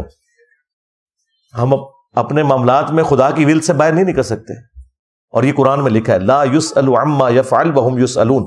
اللہ کو کوئی نہیں پوچھ سکتا اس نے فلاں حکم کیوں دیا, وہ سب کو پوچھ سکتا ہے. تو آپ خدا کے وجود کے ہونے یا نہ ہونے کے اوپر تو بحث کر سکتے ہیں. ونس آپ نے اس کو خدا مان لیا پھر اس کا حکم اسی طریقے سے ہوگا. باقی یہ جو مارنے والا ہے یہ نہیں ہے کہ ہڈی پسلی توڑ دینی ہے, یہ تنبیہ کے طور پر جس طرح چھوٹے بچے کو مارا جاتا ہے. یہ پچھلے دنوں بھی وہ جو ایک بھائی میرے ساتھ آئے تھے غیاس, انہوں نے پوڈ کاسٹ کی تھی، اس میں میں نے تفصیلی اس کے اوپر ڈسکشن کی ہے. تو یہ آپ کو جو آج چیزیں خامخواہ بری لگنا شروع ہو گئی ہیں، یہ اس طرح نہیں ہے. ہاں چونکہ ہمارے ملک کے اندر وحشیوں کی طرح مارا جاتا ہے، لوگ بچوں کو بھی مارتے ہیں، وہ تو حرام ہے بالکل، اور یہ بھی ایز اے لاسٹ ریزارٹ ہے. نبی علیہ السلام نے اپنے بیویوں سے ناراضگی کی ہے، 1 مہینہ آپ ناراض رہے، بخاری مسلم میں آتا ہے، ایلا کر لیا تھا. پھر قرآن میں سورہ الاحزاب میں ہے کہ آپ ان کو آفر دیں کہ طلاق دے کے ان کو فارغ کریں، یا پھر اسی طریقے سے غربت میں آپ کے ساتھ گزارا کریں. وہ تو شکر ہے پھر امہات المومنین نے اس معاملے کو فورسی کیا اور نبی علیہ السلام کے ساتھ اسی حالت میں زندگی گزاری. تو ورنہ نبی علیہ السلام تو 1 مہینہ تک ناراض رہے، اور گھر کے اوپر والے پورشن میں تھے وہ جو حضرت عمر وہاں گئے اور آپ کے جسم پہ چٹائی کے نشان تھے، بڑی رکت انگیز حدیث ہے. تو لیکن نبی علیہ السلام نے مارا نہیں کسی بیوی کو. جب سعودی اور پاکستان میں 1 روزہ آگے ہوتا ہے تو ہم رمضان سے پہلے عمرہ کے لیے جائیں اور عید سے پہلے پاکستان واپس آ جائیں تو 30 روزے بنتے ہیں. ہمارے 31 روزے ہو جائیں گے. 31 تو آپ نے کرنے نہیں، کیونکہ قرآن میں واضح حکم ہے کہ روزوں کی گنتی پوری کرنی ہے، اور جو چھوٹ جائیں تو بعد کے دنوں میں گنتی پوری کرو. گنتی کے اوپر اتنا زور ہے سورہ البقرہ کے اندر. تو گنتی یہ ہے کہ بخاری مسلم میں حدیث ہے کہ چاند کا مہینہ یا 29 کا ہوتا ہے یا 30 کا. تو جس نے 30 روزے رکھ لیے اس کی گنتی پوری ہو گئی. اب جب وہ پاکستان آتا ہے اور اس کو ایک فالتو روزہ ملتا ہے اگر 31واں، تو وہ نہیں رکھے گا، لیکن اس دن عید بھی نہیں کرے گا. عید وہ ادھر کے مسلمانوں کے ساتھ کرے گا. البتہ لوگوں کے سامنے کھائے پیے نا، ویسے وہ کھا پی سکتا ہے کیونکہ وہ گنتی پوری کر چکا ہے. لیکن اگر سعودیہ میں وہ 29 رکھ کے آیا تھا اور وہاں 29 کے بعد عید ہو گئی اور یہاں 30 ہو رہے ہیں، تو پھر آپ یہاں 30 پورے کریں گے. جہاں ہے آپ نے وہاں گنتی پوری کرنی ہے. 30 سے زیادہ کی گنتی نہیں ہوتی. میت کو صدقے کا ثواب ملتا ہے. اگر صدقہ تمام مسلمانوں کی غرض سے کریں تو کیا سب کو علیحدہ علیحدہ ثواب ملے گا؟ انشاءاللہ اللہ سے امید ہے ضرور ملے گا. البتہ ایک چیز تو آپ نے کرنی ہے، ربنا اغفر لنا ولاخواننا الذین سبقونا بالایمان. ہاں، اہل ایمان کی نشانی ہے کہ وہ جو ایمان کی حالت میں پہلے مسلمان گزر چکے ان کے لیے دعا کرتے ہیں. یہ مرے ہوئے مسلمان کا حق ہے کہ آپ اس کے لیے دعا کریں. بخاری مسلم میں حدیث ہے مسلمان کے مسلمان پہ 5 حق ہیں، ان میں سے ایک یہ ہے کہ جب وہ مر جائے گا آپ نے اس کا جنازہ پڑھنا ہے، اور پھر بعد میں بھی دعائیں کرنی ہے. مسلم شریف میں دعا ہے السلام علیکم اہل الدیار من المؤمنین والمسلمین. ابو داؤد میں ہے کہ جب بھائی کو دفناؤ تو قبر پہ کھڑے ہو کر قبر کے سوالات کی استقامت کے لیے دعا کرو. لہذا یہ جو انہوں نے محاورہ مشہور کر دیا نا کہ مر گئے مردود، نہ فاتحہ نہ درود، بھئی یہ تو کسی کا عقیدہ نہیں ہے. مرے ہوئے بندے کے لیے آپ نے دعا کرنی ہے، اس کی طرف سے صدقہ اور خیرات کرنا ہے، سب کچھ کرنا ہے. لیکن اگر آپ یہ کہتے ہیں کہ جمراتیں بنا بنا کے مولویوں کے پیٹ بھرنے ہیں، تو بھئی یہ تو کوئی نہیں ہے. نبی علیہ السلام کی 3 بیٹیاں فوت ہوئی ہیں، آپ نے کسی کی جمرات نہیں دلوائی، کسی کا مزار نہیں بنوایا، اور وہ جوان شادی شدہ. تو نبی علیہ السلام کے طریقے پہ چلنا ہے نا، انڈیا پاکستان کے بابوں کے طریقے پہ تو نہیں چلنا. یہ تو روٹی روزی کے چلانے کا ان کا سلسلہ تھا. ہم آپ کو سنتے ہیں اور ہمارے والدین ہمیں آپ کو سننے سے منع کرتے ہیں، تو کیا یہ نافرمانی ہے؟ بھئی آپ کے ماں باپ تو خود اللہ رسول کے نافرمان ہیں. تو جن کا اپنا سٹیٹس یہ ہے کہ جن کو نہ اللہ کا پتہ نہ رسول کا پتہ، سب سے بڑی غداری انہوں نے آپ کے ساتھ یہ کی انجانے یا جان بوجھ کے کہ آپ کو انہوں نے اللہ کا تعارف ہی نہیں کروایا. خود تو چلے نہیں تھا، آپ کو تو کرواتے ہیں. آپ کو نہیں بتایا قرآن میں کیا لکھا ہوا ہے. ہم کب کہتے ہیں کہ آپ ہمیں سنیں؟ ہم کہتے ہیں کہ ہم جو ریفرنس دے رہے ہیں وہ آپ دیکھیں، اور اس کے بعد اگر آپ کو کوئی مسئلہ ہے تو آپ قرآن و سنت خود پڑھیں. انشاءاللہ آپ کے ماں باپ پھر بھی آپ کے دشمن ہو جائیں گے، کیونکہ وہ شیطان کے ایجنٹ بنے ہوئے. ہاں، شیطان کے ایجنٹ بنے ہوئے. ان کے لیے دعا کریں کہ اللہ تعالیٰ شیطان کے چنگل سے انہیں نکالے. ہاں، اب آپ کو صحابہ کرام کی قدر آئے گی کہ انہوں نے تو پورا اپنا ریلیجن ہی چینج کیا تھا. کس تکلیف سے وہ گزرے ہوں گے. آپ تو صرف ان کے ساتھ رہتے ہوئے اسی اسلام کے اندر صرف چند باتوں پہ اختلاف کرتے ہیں اور ان کی تیکھی باتیں نہیں سن سک رہے. صحابہ کرام کو تو یہ تکلیف اٹھانی پڑی کہ غزوہ بدر میں ادھر باپ کھڑا ادھر بیٹا کھڑا ہے. وہ آپ نے عمر سیریز میں دیکھا، یقین کریں وہ سین دیکھا نہیں جاتا. کیا باپ کے مرنے کے اوپر اللہ اکبر کا نعرہ وہ بلند کرے یا روئے، کیا کرے، جبکہ یہ بھی پتا ہے کہ اب یہ ہمیشہ کی جہنم میں چلا گیا. خالی مرنے پہ بھی صبر آ جاتا. ہاں، اس لیے وہ آپ نے وہ سین دیکھا ہے جب ابو سفیان رضی اللہ تعالیٰ عنہ کلمہ پڑھ لیتے ہیں اینڈ پہ، اور ہند کے پاس آتے ہیں اپنی بیوی کے پاس، اور اسے کہتے ہیں کہ واللہ وہ اللہ کے رسول ہیں، کیونکہ اللہ نے ان کو غلبہ دے دیا ہے، تو وہ پھر چیختی ہے، کیونکہ پوری زندگی اس نے یہ قسمیں کھائی ہوتی ہیں کہ میں نے اپنے باپ کے قتل کا بدلہ اور بھائیوں کے قتل کا بدلہ لینا ہے محمد سے، نعوذ باللہ صلی اللہ علیہ وسلم. تو وہ پھر روتی ہے کہ، اور پھر وہ کہتی ہے کہ میں اب مجھے نہیں سمجھ آ رہی کہ میں اس بات پہ روؤں کہ میں نے اپنے باپ اور بھائیوں کا بدلہ نہیں لے سکی، یا اس بات پہ روؤں کہ وہ مرنے کے بعد جہنم کی آگ میں ہے. تو یہ چیز ہے، دعا کریں جی. اکثر بریلوی دیوبندی حضرات بڑی سپیڈ سے نماز پڑھاتے ہیں، اس نماز کی کیا حیثیت ہے؟ بھائی یہ تو اکثر کی تو نماز ان کے منہ پہ ماری جائے گی، سیدھی سی بات ہے. مسند احمد میں حدیث ہے، سب سے بڑا چور وہ ہے جو نماز میں چوری کرتا ہے اور اس کے رکوع اور سجدے صحیح طریقے سے ادا نہیں کرتا. اکثر تو آپ دیکھیں قومے میں پورے کھڑے نہیں ہوتے، ڈائریکٹ سجدے میں چلے جاتے ہیں، 2 سجدوں کے درمیان نہیں بیٹھتے، تسبیحات تو بالکل کوئی نہیں کرتے، اور اتنی فاسٹ نماز پڑھتے ہیں. بہرحال اب یہ ہے کہ ظاہر ہے کہ صحیح بخاری میں 694 نمبر حدیث ہے، ان قریب ایسے امام آئیں گے جو غلط نمازیں پڑھائیں گے، تم ان کے پیچھے نماز پڑھ لینا، ان کی غلطی کا وبال انہی پر ہوگا. مسلمانوں کی جمعیت سے الگ نہیں ہونا، یہ آپ لوگوں نے میری نصیحت یاد رکھنی ہے. یہ سب سے بڑا شیطان کا وار ہے کہ جسے حق ملتا ہے نا، وہ یہ سمجھتا ہے کہ اب میں مسلمانوں سے الگ ہو کے گھر میں نماز پڑھوں گا. نہیں، آپ نے مسجد میں ہی نماز پڑھنی ہے. میں نے اپنی لائف سٹوری میں بتایا نا، انٹرویو آف انجینئر محمد علی مرزا، کہ جس دیوبند کے مفتی نے مجھے بازو سے پکڑ کے مسجد سے باہر نکالا تھا نا، آمین اونچی کہنے کے اوپر نہیں، رفع الیدین کرنے کے اوپر، آج اس کی مسجد میں اونچی آمین ہوتی ہے. ایک بندہ نہیں، 2 نہیں، درجنوں لوگ. بس وہ بیٹھا ہوا ہے، آپ کچھ بھی نہیں کر سکتا، کیونکہ تبدیلی آ چکی ہے. تو صبر سے، استقامت سے آپ نے نماز پڑھتے رہنا ہے، جس مسجد میں اسی میں پڑھیں. ہاں یہ آپ کا رائٹ ہے کہ اگر آپ بالکل ہی نماز آپ کی خراب ہو رہی ہے تو کسی اہل حدیث کی مسجد میں جائیں، بڑی صاف نماز پڑھتے ہیں، اچھی نماز پڑھتے ہیں، نماز برل ہو جائے گی. ثانیہ جڑا والا کیا مسلمانوں کو غیر مسلموں کے ساتھ ایسا سلوک کرنے کی، اس پہ تو دیکھیں میں جس طرح بولا ہوں، اب آپ نے اس کے بعد باقیوں کو بھی دیکھنا ہے. میں نے تو سولوشن بھی دے دیا اللہ کے فضل سے ورکنگ کر کے. مجھے نہیں سمجھ آتی وہ بعض جو جاہل قسم کے لوگ ہیں وہ آگے کہتے ہیں جی انجینئر صاحب اختلافی موضوعات پہ بات کرتے ہیں. میں نے کوئی دنیا کا موضوع چھوڑا ہی نہیں جس کے اوپر نہ بولا ہوں، اور بلکہ ہر کریٹیکل ایشو، ہر کرنٹ افیئر کے اوپر میں ہی بولتا ہوں. لیکن جس معاملے میں کسی کی دم پہ پاؤں آتا ہے اسے لگتا ہے کہ بھئی ہمارا ہی رگڑا نکلتا رہتا ہے. بھئی ساروں کا رگڑا نکلے گا. پانی کھڑے ہو کر پینا سنت ہے، کیونکہ ایک مفتی نے کہا کہ اس کی ممانعت ہے. جی ممانعت تھی لیکن منسوخ ہے نا، وہ صحیح مسلم میں حدیث تھی کہ جو کھڑے ہو کر پانی پیے وہ کیا کر دے. لیکن بخاری میں موجود ہے، حضرت علی کہتے ہیں کہ میں نے نبی علیہ السلام کو کھڑے ہو کر پانی پیتے ہوئے دیکھا ہے، اور کوفے کے لوگ اس پہ تعجب کرتے ہیں. پھر انہوں نے وضو کر کے دکھایا، وضو کا طریقہ سکھایا اور کھڑے ہو کر پانی پیا. یہ صحیح بخاری کے اندر موجود ہے.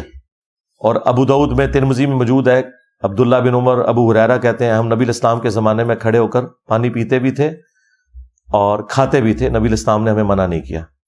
بلکہ وہ تو بڑی رکت انگیز حدیث ہے ابو داؤد ترمذی کے اندر. ایک صحابیہ کہتی ہیں نبی علیہ السلام ہمارے گھر تشریف لائے تو آپ کو پیاس لگی، تو ان کے پاس برتن نہیں تھا، تو نبی علیہ السلام نے کہا کہ مجھے بتاؤ تمہارا مشکیزہ کہاں ہے. تو انہوں نے کہا وہ کونے میں لٹک رہا ہے. تو نبی علیہ السلام نے اس مشکیزے کا منہ کھولا اور آپ نے کھڑے ہو کر اس سے پانی پیا. یہاں سے کھڑے ہو کے پانی پینا ثابت ہوا.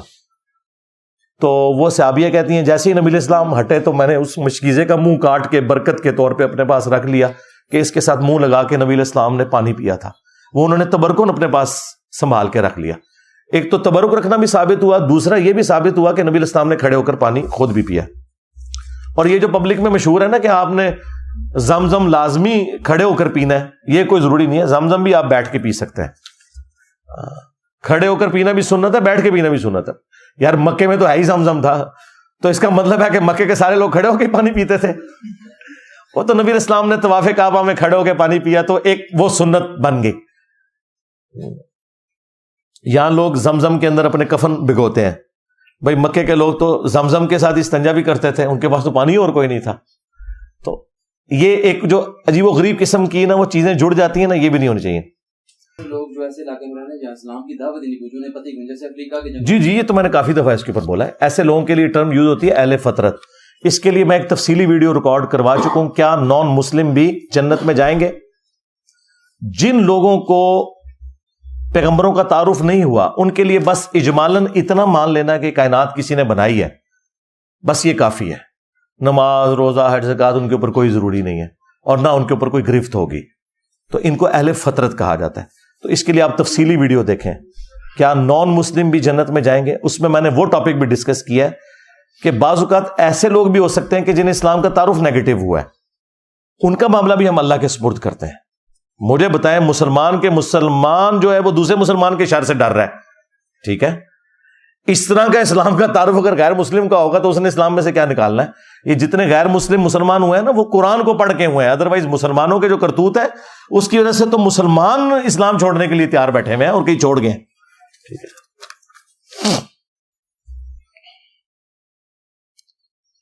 ہم شیعہ کی کتابوں کے حوالے جو صحیح سند سے ہیں امپلیمنٹ کیوں نہیں کرتے؟ جی کرتے ہیں، کیوں نہیں کرتے؟ کریں. نہج البلاغہ میں لکھا ہے کہ میری وجہ سے 2 فرقے جہنم میں جائیں گے، ایک میری محبت میں غلو کر کے، ایک میری دشمنی میں. یہی اہل سنت کے اندر بھی روایت موجود ہے. ہاتھ چھوڑ کے نماز پڑھنے کا طریقہ شیعہ کے ہاں بھی ہے، اہل سنت کے ہاں بھی ہے. جی کرتے ہیں، کیوں نہیں کرتے؟ لیکن کوئی ایسا عقیدہ اور نظریہ جو قرآن کے خلاف ہے، خواہ وہ سنیوں کی حدیث کی کتاب میں ہے یا شیعہ کی حدیث کی کتاب میں ہے، وہ بالکل نہیں مانا جائے گا. یہ بالکل کان کھول کے سن لیں. کیا یہ بات کسی حدیث سے ثابت ہے کہ جب اللہ تعالیٰ نے زمین کو بنایا تو پہاڑوں کو اس میں جی قرآن میں لکھا ہوا ہے، اس لیے زمین ساکن ہے. یہ آگے اعلیٰ حضرت نے فرمایا. یہ نہیں لکھا ہوا حدیث میں، کسی حدیث میں زمین ساکن ہے نہیں لکھا. زمین کو بچھونا بنایا. وہ جب ایک انڈین عورت نے گستاخانہ کچھ جملے بولے تھے قرآن کے بارے میں، اما عائشہ سلام اللہ علیہا کے بارے میں، تو میں نے ریبٹل کیا تھا. تو اس میں نے بتایا تھا وَإِلَى الْأَرْضِ كَيْفَ سُطِحَتْ، زمین کی طرف دیکھو ہم نے اسے کیسا بچھونا بنایا. بچھونے سے مراد یہ نہیں کہ ساکن بنایا، یعنی اسے رہنے کے قابل بنایا. ہر سیکنڈ میں 2 زلزلے آتے ہیں، ان کا ایمپلیٹیوڈ بڑھ جائے نا تو زمین تباہ ہو جائے. اللہ تعالیٰ نے زمین کو رہنے کے قابل بنایا، بچھونا بنایا. یہ لٹریچر کی زبان میں بات ہو رہی ہے. جس طرح میں نے بتایا سن سیٹ اور سن رائز، سائنٹسٹ بھی سن سیٹ اور سن رائز ہی لکھتے ہیں، حالانکہ سائنٹسٹ کو نہیں پتا نہ سن سیٹ ہوتا ہے نہ رائز ہوتا ہے. یہ تو ود رسپیکٹ ٹو زمین ہمیں لگ رہا ہوتا ہے.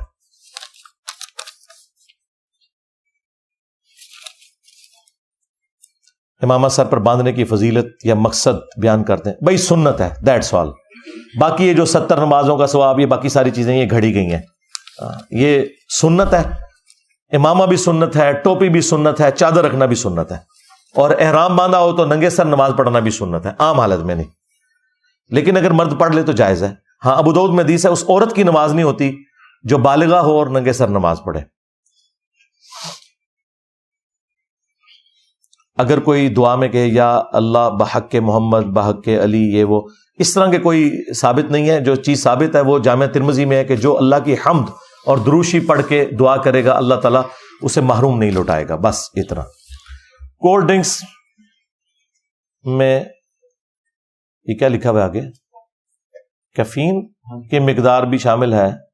اگر کوئی اس طرح کی چیز ہے جو نشہ آور ہے تو وہ آپ استعمال نہ کریں. میں تو چونکہ استعمال نہیں کرتا لہذا میرا کوئی لینا دینا نہیں.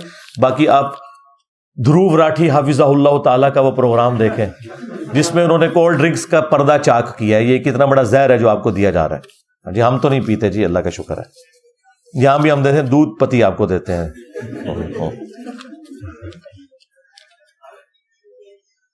Is it compulsory to kiss حجر اسود during pilgrimage؟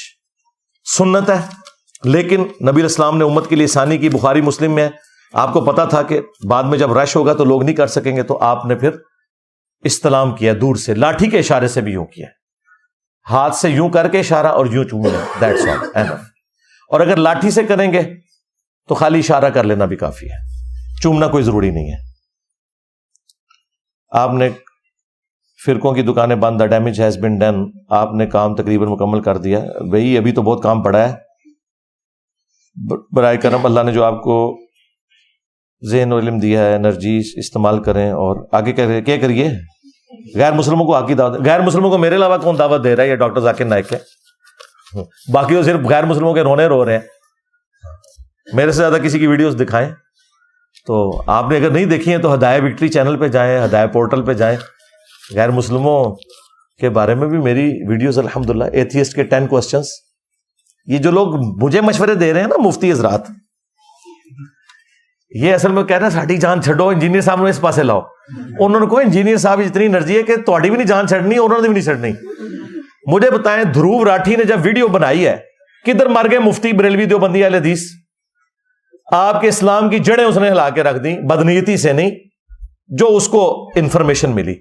میں نے جواب دیا ہے, میرے علاوہ کس نے ایک ایک بات کا جواب دیا ہے؟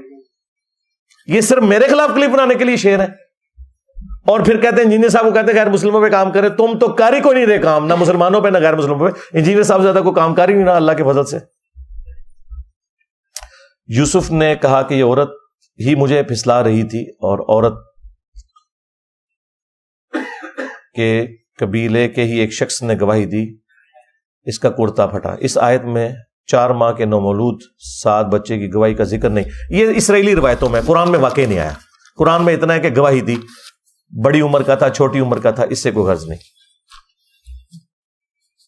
بار میرا خیال ہے کہ وہ بڑی عمر کا ہی ہوگا, کیونکہ اگر وہ چھوٹی عمر کا شیرخوار بچہ یہ کام کرتا نا, تو یہ تو اتنا غیر معمولی واقعہ تھا کہ اس وقت ان سب لوگوں کو حضرت یوسف کو پیغمبر مان لینا چاہیے تھا. اتنا بڑا معجزہ ہو گیا تھا, اتنا بڑا واقعہ ہونا اور ان اٹینڈڈ ہو جانا. لہذا قرآن سے جو ہے نا کہ جو اس کے گھر والوں میں سے کوئی تھا جس نے, جو کوئی عقل مند آدمی ہوگا, یہ مشورہ دیا. باقی جو فلموں میں فلمایا ہوا ہے نا, اسرائیلی روایتیں, حدیث میں کہیں نہیں آیا. نہ یہ آیا کہ زلیخا کی شادی ہو گئی تھی اور وہ جوان ہو گئی تھی, نہ ایسا کوئی نہیں. اگر فرض نماز جماعت کے بغیر پڑھیں تو کیا اقامت یا اذان, یہ پہلے ہو چکا ہے. بہتر ہے آپ اقامت ضرور کہیں, اذان تو مسجد کی کافی ہے. میت کے گھر سے کھانا جائز ہے؟ مولانا اسحاق اسے حرام کہتے ہیں. جی اعلیٰ حضرت بھی اسے حرام کہتے ہیں, لیکن اگر دوسرے شہر سے مہمان آئے ہوئے ہیں اور ان کے لیے کھانا ارینج کیا جاتا ہے تو ٹھیک ہے. انہیں یہ تو نہیں آپ نے کہنا جا کے مارکیٹ سے کھاؤ اور پیٹ اپنا خراب کرو اور گلا بھی خراب کرو. صرف یہ کہا گیا کہ جس گھر میں میت ہے نا, وہاں پہ کھانا پکنے کی تکلیف سے اس میت کو, اس کے لواحقین کو نہ گزارا جائے, کیونکہ بیچارے غم کی حالت میں, تو لوگ آ کے وہاں کھانا دیں. یہ نہیں تھا کہ انہوں نے اب بھوک ہڑتال کر کے بیٹھ جانا ہے, یا جو ان کے پاس مہمان آ رہے ہیں انہوں نے کھانا بھی نہیں, کوئی نہیں ہے.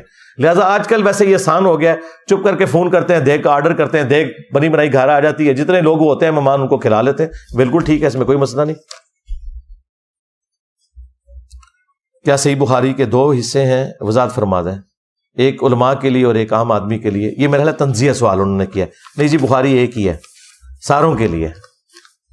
اس طرح کے اگر آپ حصے کہتے ہیں پھر بے شمار ہیں. ایک بریلویوں کے لیے ہے بخاری کا حصہ جس میں ان کے مطلب کی باتیں ہیں, ایک دیوبندیوں کے لیے, ایک اہل حدیث کے لیے, ایک شیعہ کے لیے, اور ہمارے لیے سب کچھ ہے اللہ کے فضل سے. جمعے کی 4 سنت 2 فرض, پھر 4 سنت, پھر 2 سنت, پھر 2 نفل, جو ہم بچپن سے پڑھتے ہیں. یہ میں نے بتایا ہوا ہے. جمعے کے 2 فرض ہیں, پہلے 4 سنتیں بھی ہیں, 8 پڑھیں, 10 پڑھیں, 100 پڑھیں. بخاری مسلم میں ہے کہ جو جلدی آ جائے, جتنا اللہ توفیق دے نماز پڑھے. اور مسلم شریف میں ہے کہ جو فرض کے بعد پڑھنا چاہے وہ 4 رکھتے پڑھے. تو فرضوں کے بعد 4 رکھتے ہیں, سنت 2 کر کے بھی پڑھ سکتے ہیں, اکٹھی 4 بھی پڑھ سکتے ہیں. اور فرضوں سے پہلے جتنی مرضی پڑھیں. البتہ خطیب جب ممبر پہ آ جائے تو بخاری مسلم میں آئے کہ پھر 2 رکھتے ہیں آپ نے پڑھنی ہے. ممبر پہ آنے سے پہلے آپ جتنی مرضی پڑھیں. وہ تو بخاری مسلم میں حدیث ہے, جو صبح سب سے پہلے آتا ہے اسے اونٹ نہر کرنے کا ثواب ملتا ہے, پھر اس کے بعد جو آتا ہے گائے ذبح کرنے کا, اس کے بعد جو آتا ہے بھیڑ یا بکری, اور اس کے بعد جو آتا ہے مرغی صدقہ کرنے کا, اور اینڈ پہ جو آتا ہے وہ انڈا صدقہ کرنے کا. اور جو اس کے بعد آتا ہے جب کہ ممبر پہ خطیب چڑھ جاتا ہے, پھر وہ رجسٹر بند ہو جاتے ہیں. اور پھر فرشتے جو ہے وہ آج کل کہانیاں سنتے ہیں ان کی. اگلے زمانوں میں قرآن سنا کرتے تھے خطباء کی. اگر آپ کہتے ہیں آسمان کا زمین سے رابطہ منقطع ہو گیا ہے تو الہام کیا ہے؟ اور شیعہ عالم جو اصلی سپورٹ میں احادیث پیش کرتے ہیں, مثال کے طور پر حضرت عمر کا محدث والی حدیث, اور یہ تو کب سے میں اس کا جواب ریکارڈ کرا چکا ہوں میرے بھائی. رپلائی ٹو ڈاکٹر اشرف جلالی آن کشف, الہام, شرح صدر, یہ ساری کی ساری ٹرمنالوجیز ہیں. بخاری مسلم میں واضح حدیث ہے کہ میری وفات کے بعد اب غیب کی خبروں میں صرف مبشرات ہیں, کوئی الہام نہیں, کوئی کشف نہیں, کوئی کچھ نہیں. پہلے تھا, حضرت مریم کو ہوا, موسیٰ علیہ السلام کی والدہ کو ہوا, لیکن اب ختم نبوت کے بعد یہ ختم ہو چکا. اور وہ بھی آپ نے فرمایا مبشرات, جب پوچھا گیا کہ فرمایا خواب. اور وہ خواب کی بھی بخاری مسلم میں 3 اقسام ہے, اللہ کی طرف سے, شیطان کی طرف سے, اور نفس کی طرف سے. اب یہ کون ڈیفائن کرے گا کہ یہ شیطانی خواب ہے؟ ہاں, یہ ڈیفائن کرے گا بریلویوں کا مولوی, کہ اگر دیوبندی نے دیکھا ہے تو شیطانی ہے, بریلوی نے دیکھا ہے تو رحمانی ہے.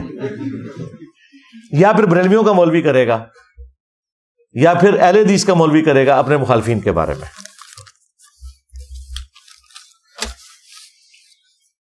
خطبہ جمعہ میں بچے بھی ساتھ ہوتے ہیں، شور کرتے ہیں. بھی ایسے بچوں کو آپ مسجد میں کوشش کریں کہ نہ ہی لے کے جائیں جو اس طرح کے شور کرنے والے ہیں، سوائے اس کے کہ ماں ان کی ساتھ ہو چھوٹے بچوں کے.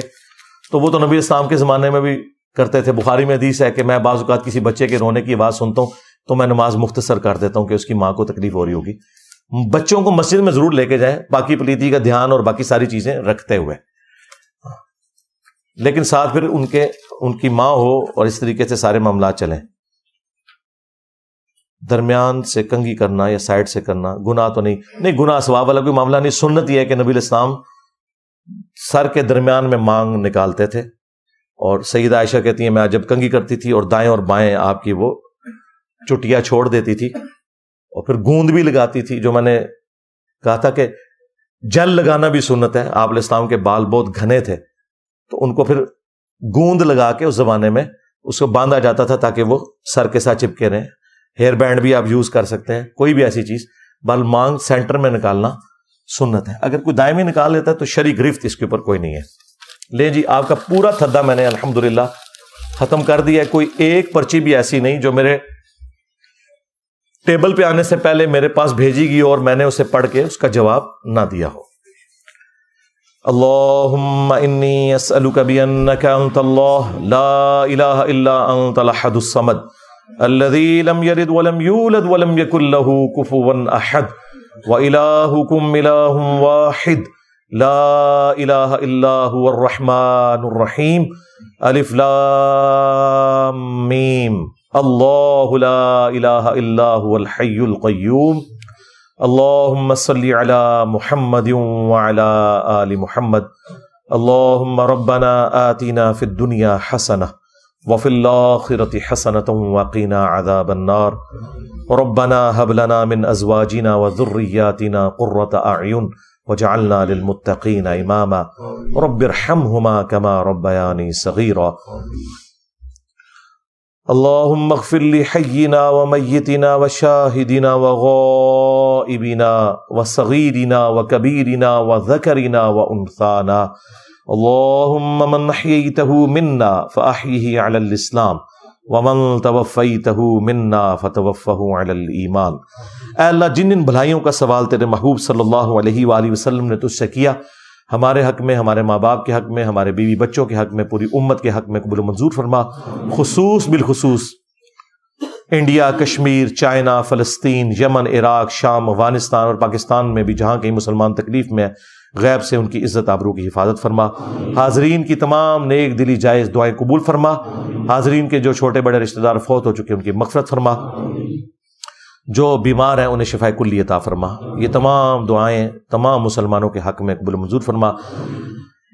اے اللہ ہمیں ایمان و عافیت کے ساتھ مدینہ شریف میں موت، بقیع غرقت میں مدفن اور جنت الفردوس میں اپنے محبوب صلی اللہ علیہ وآلہ وسلم کا پڑوس نصیب فرما.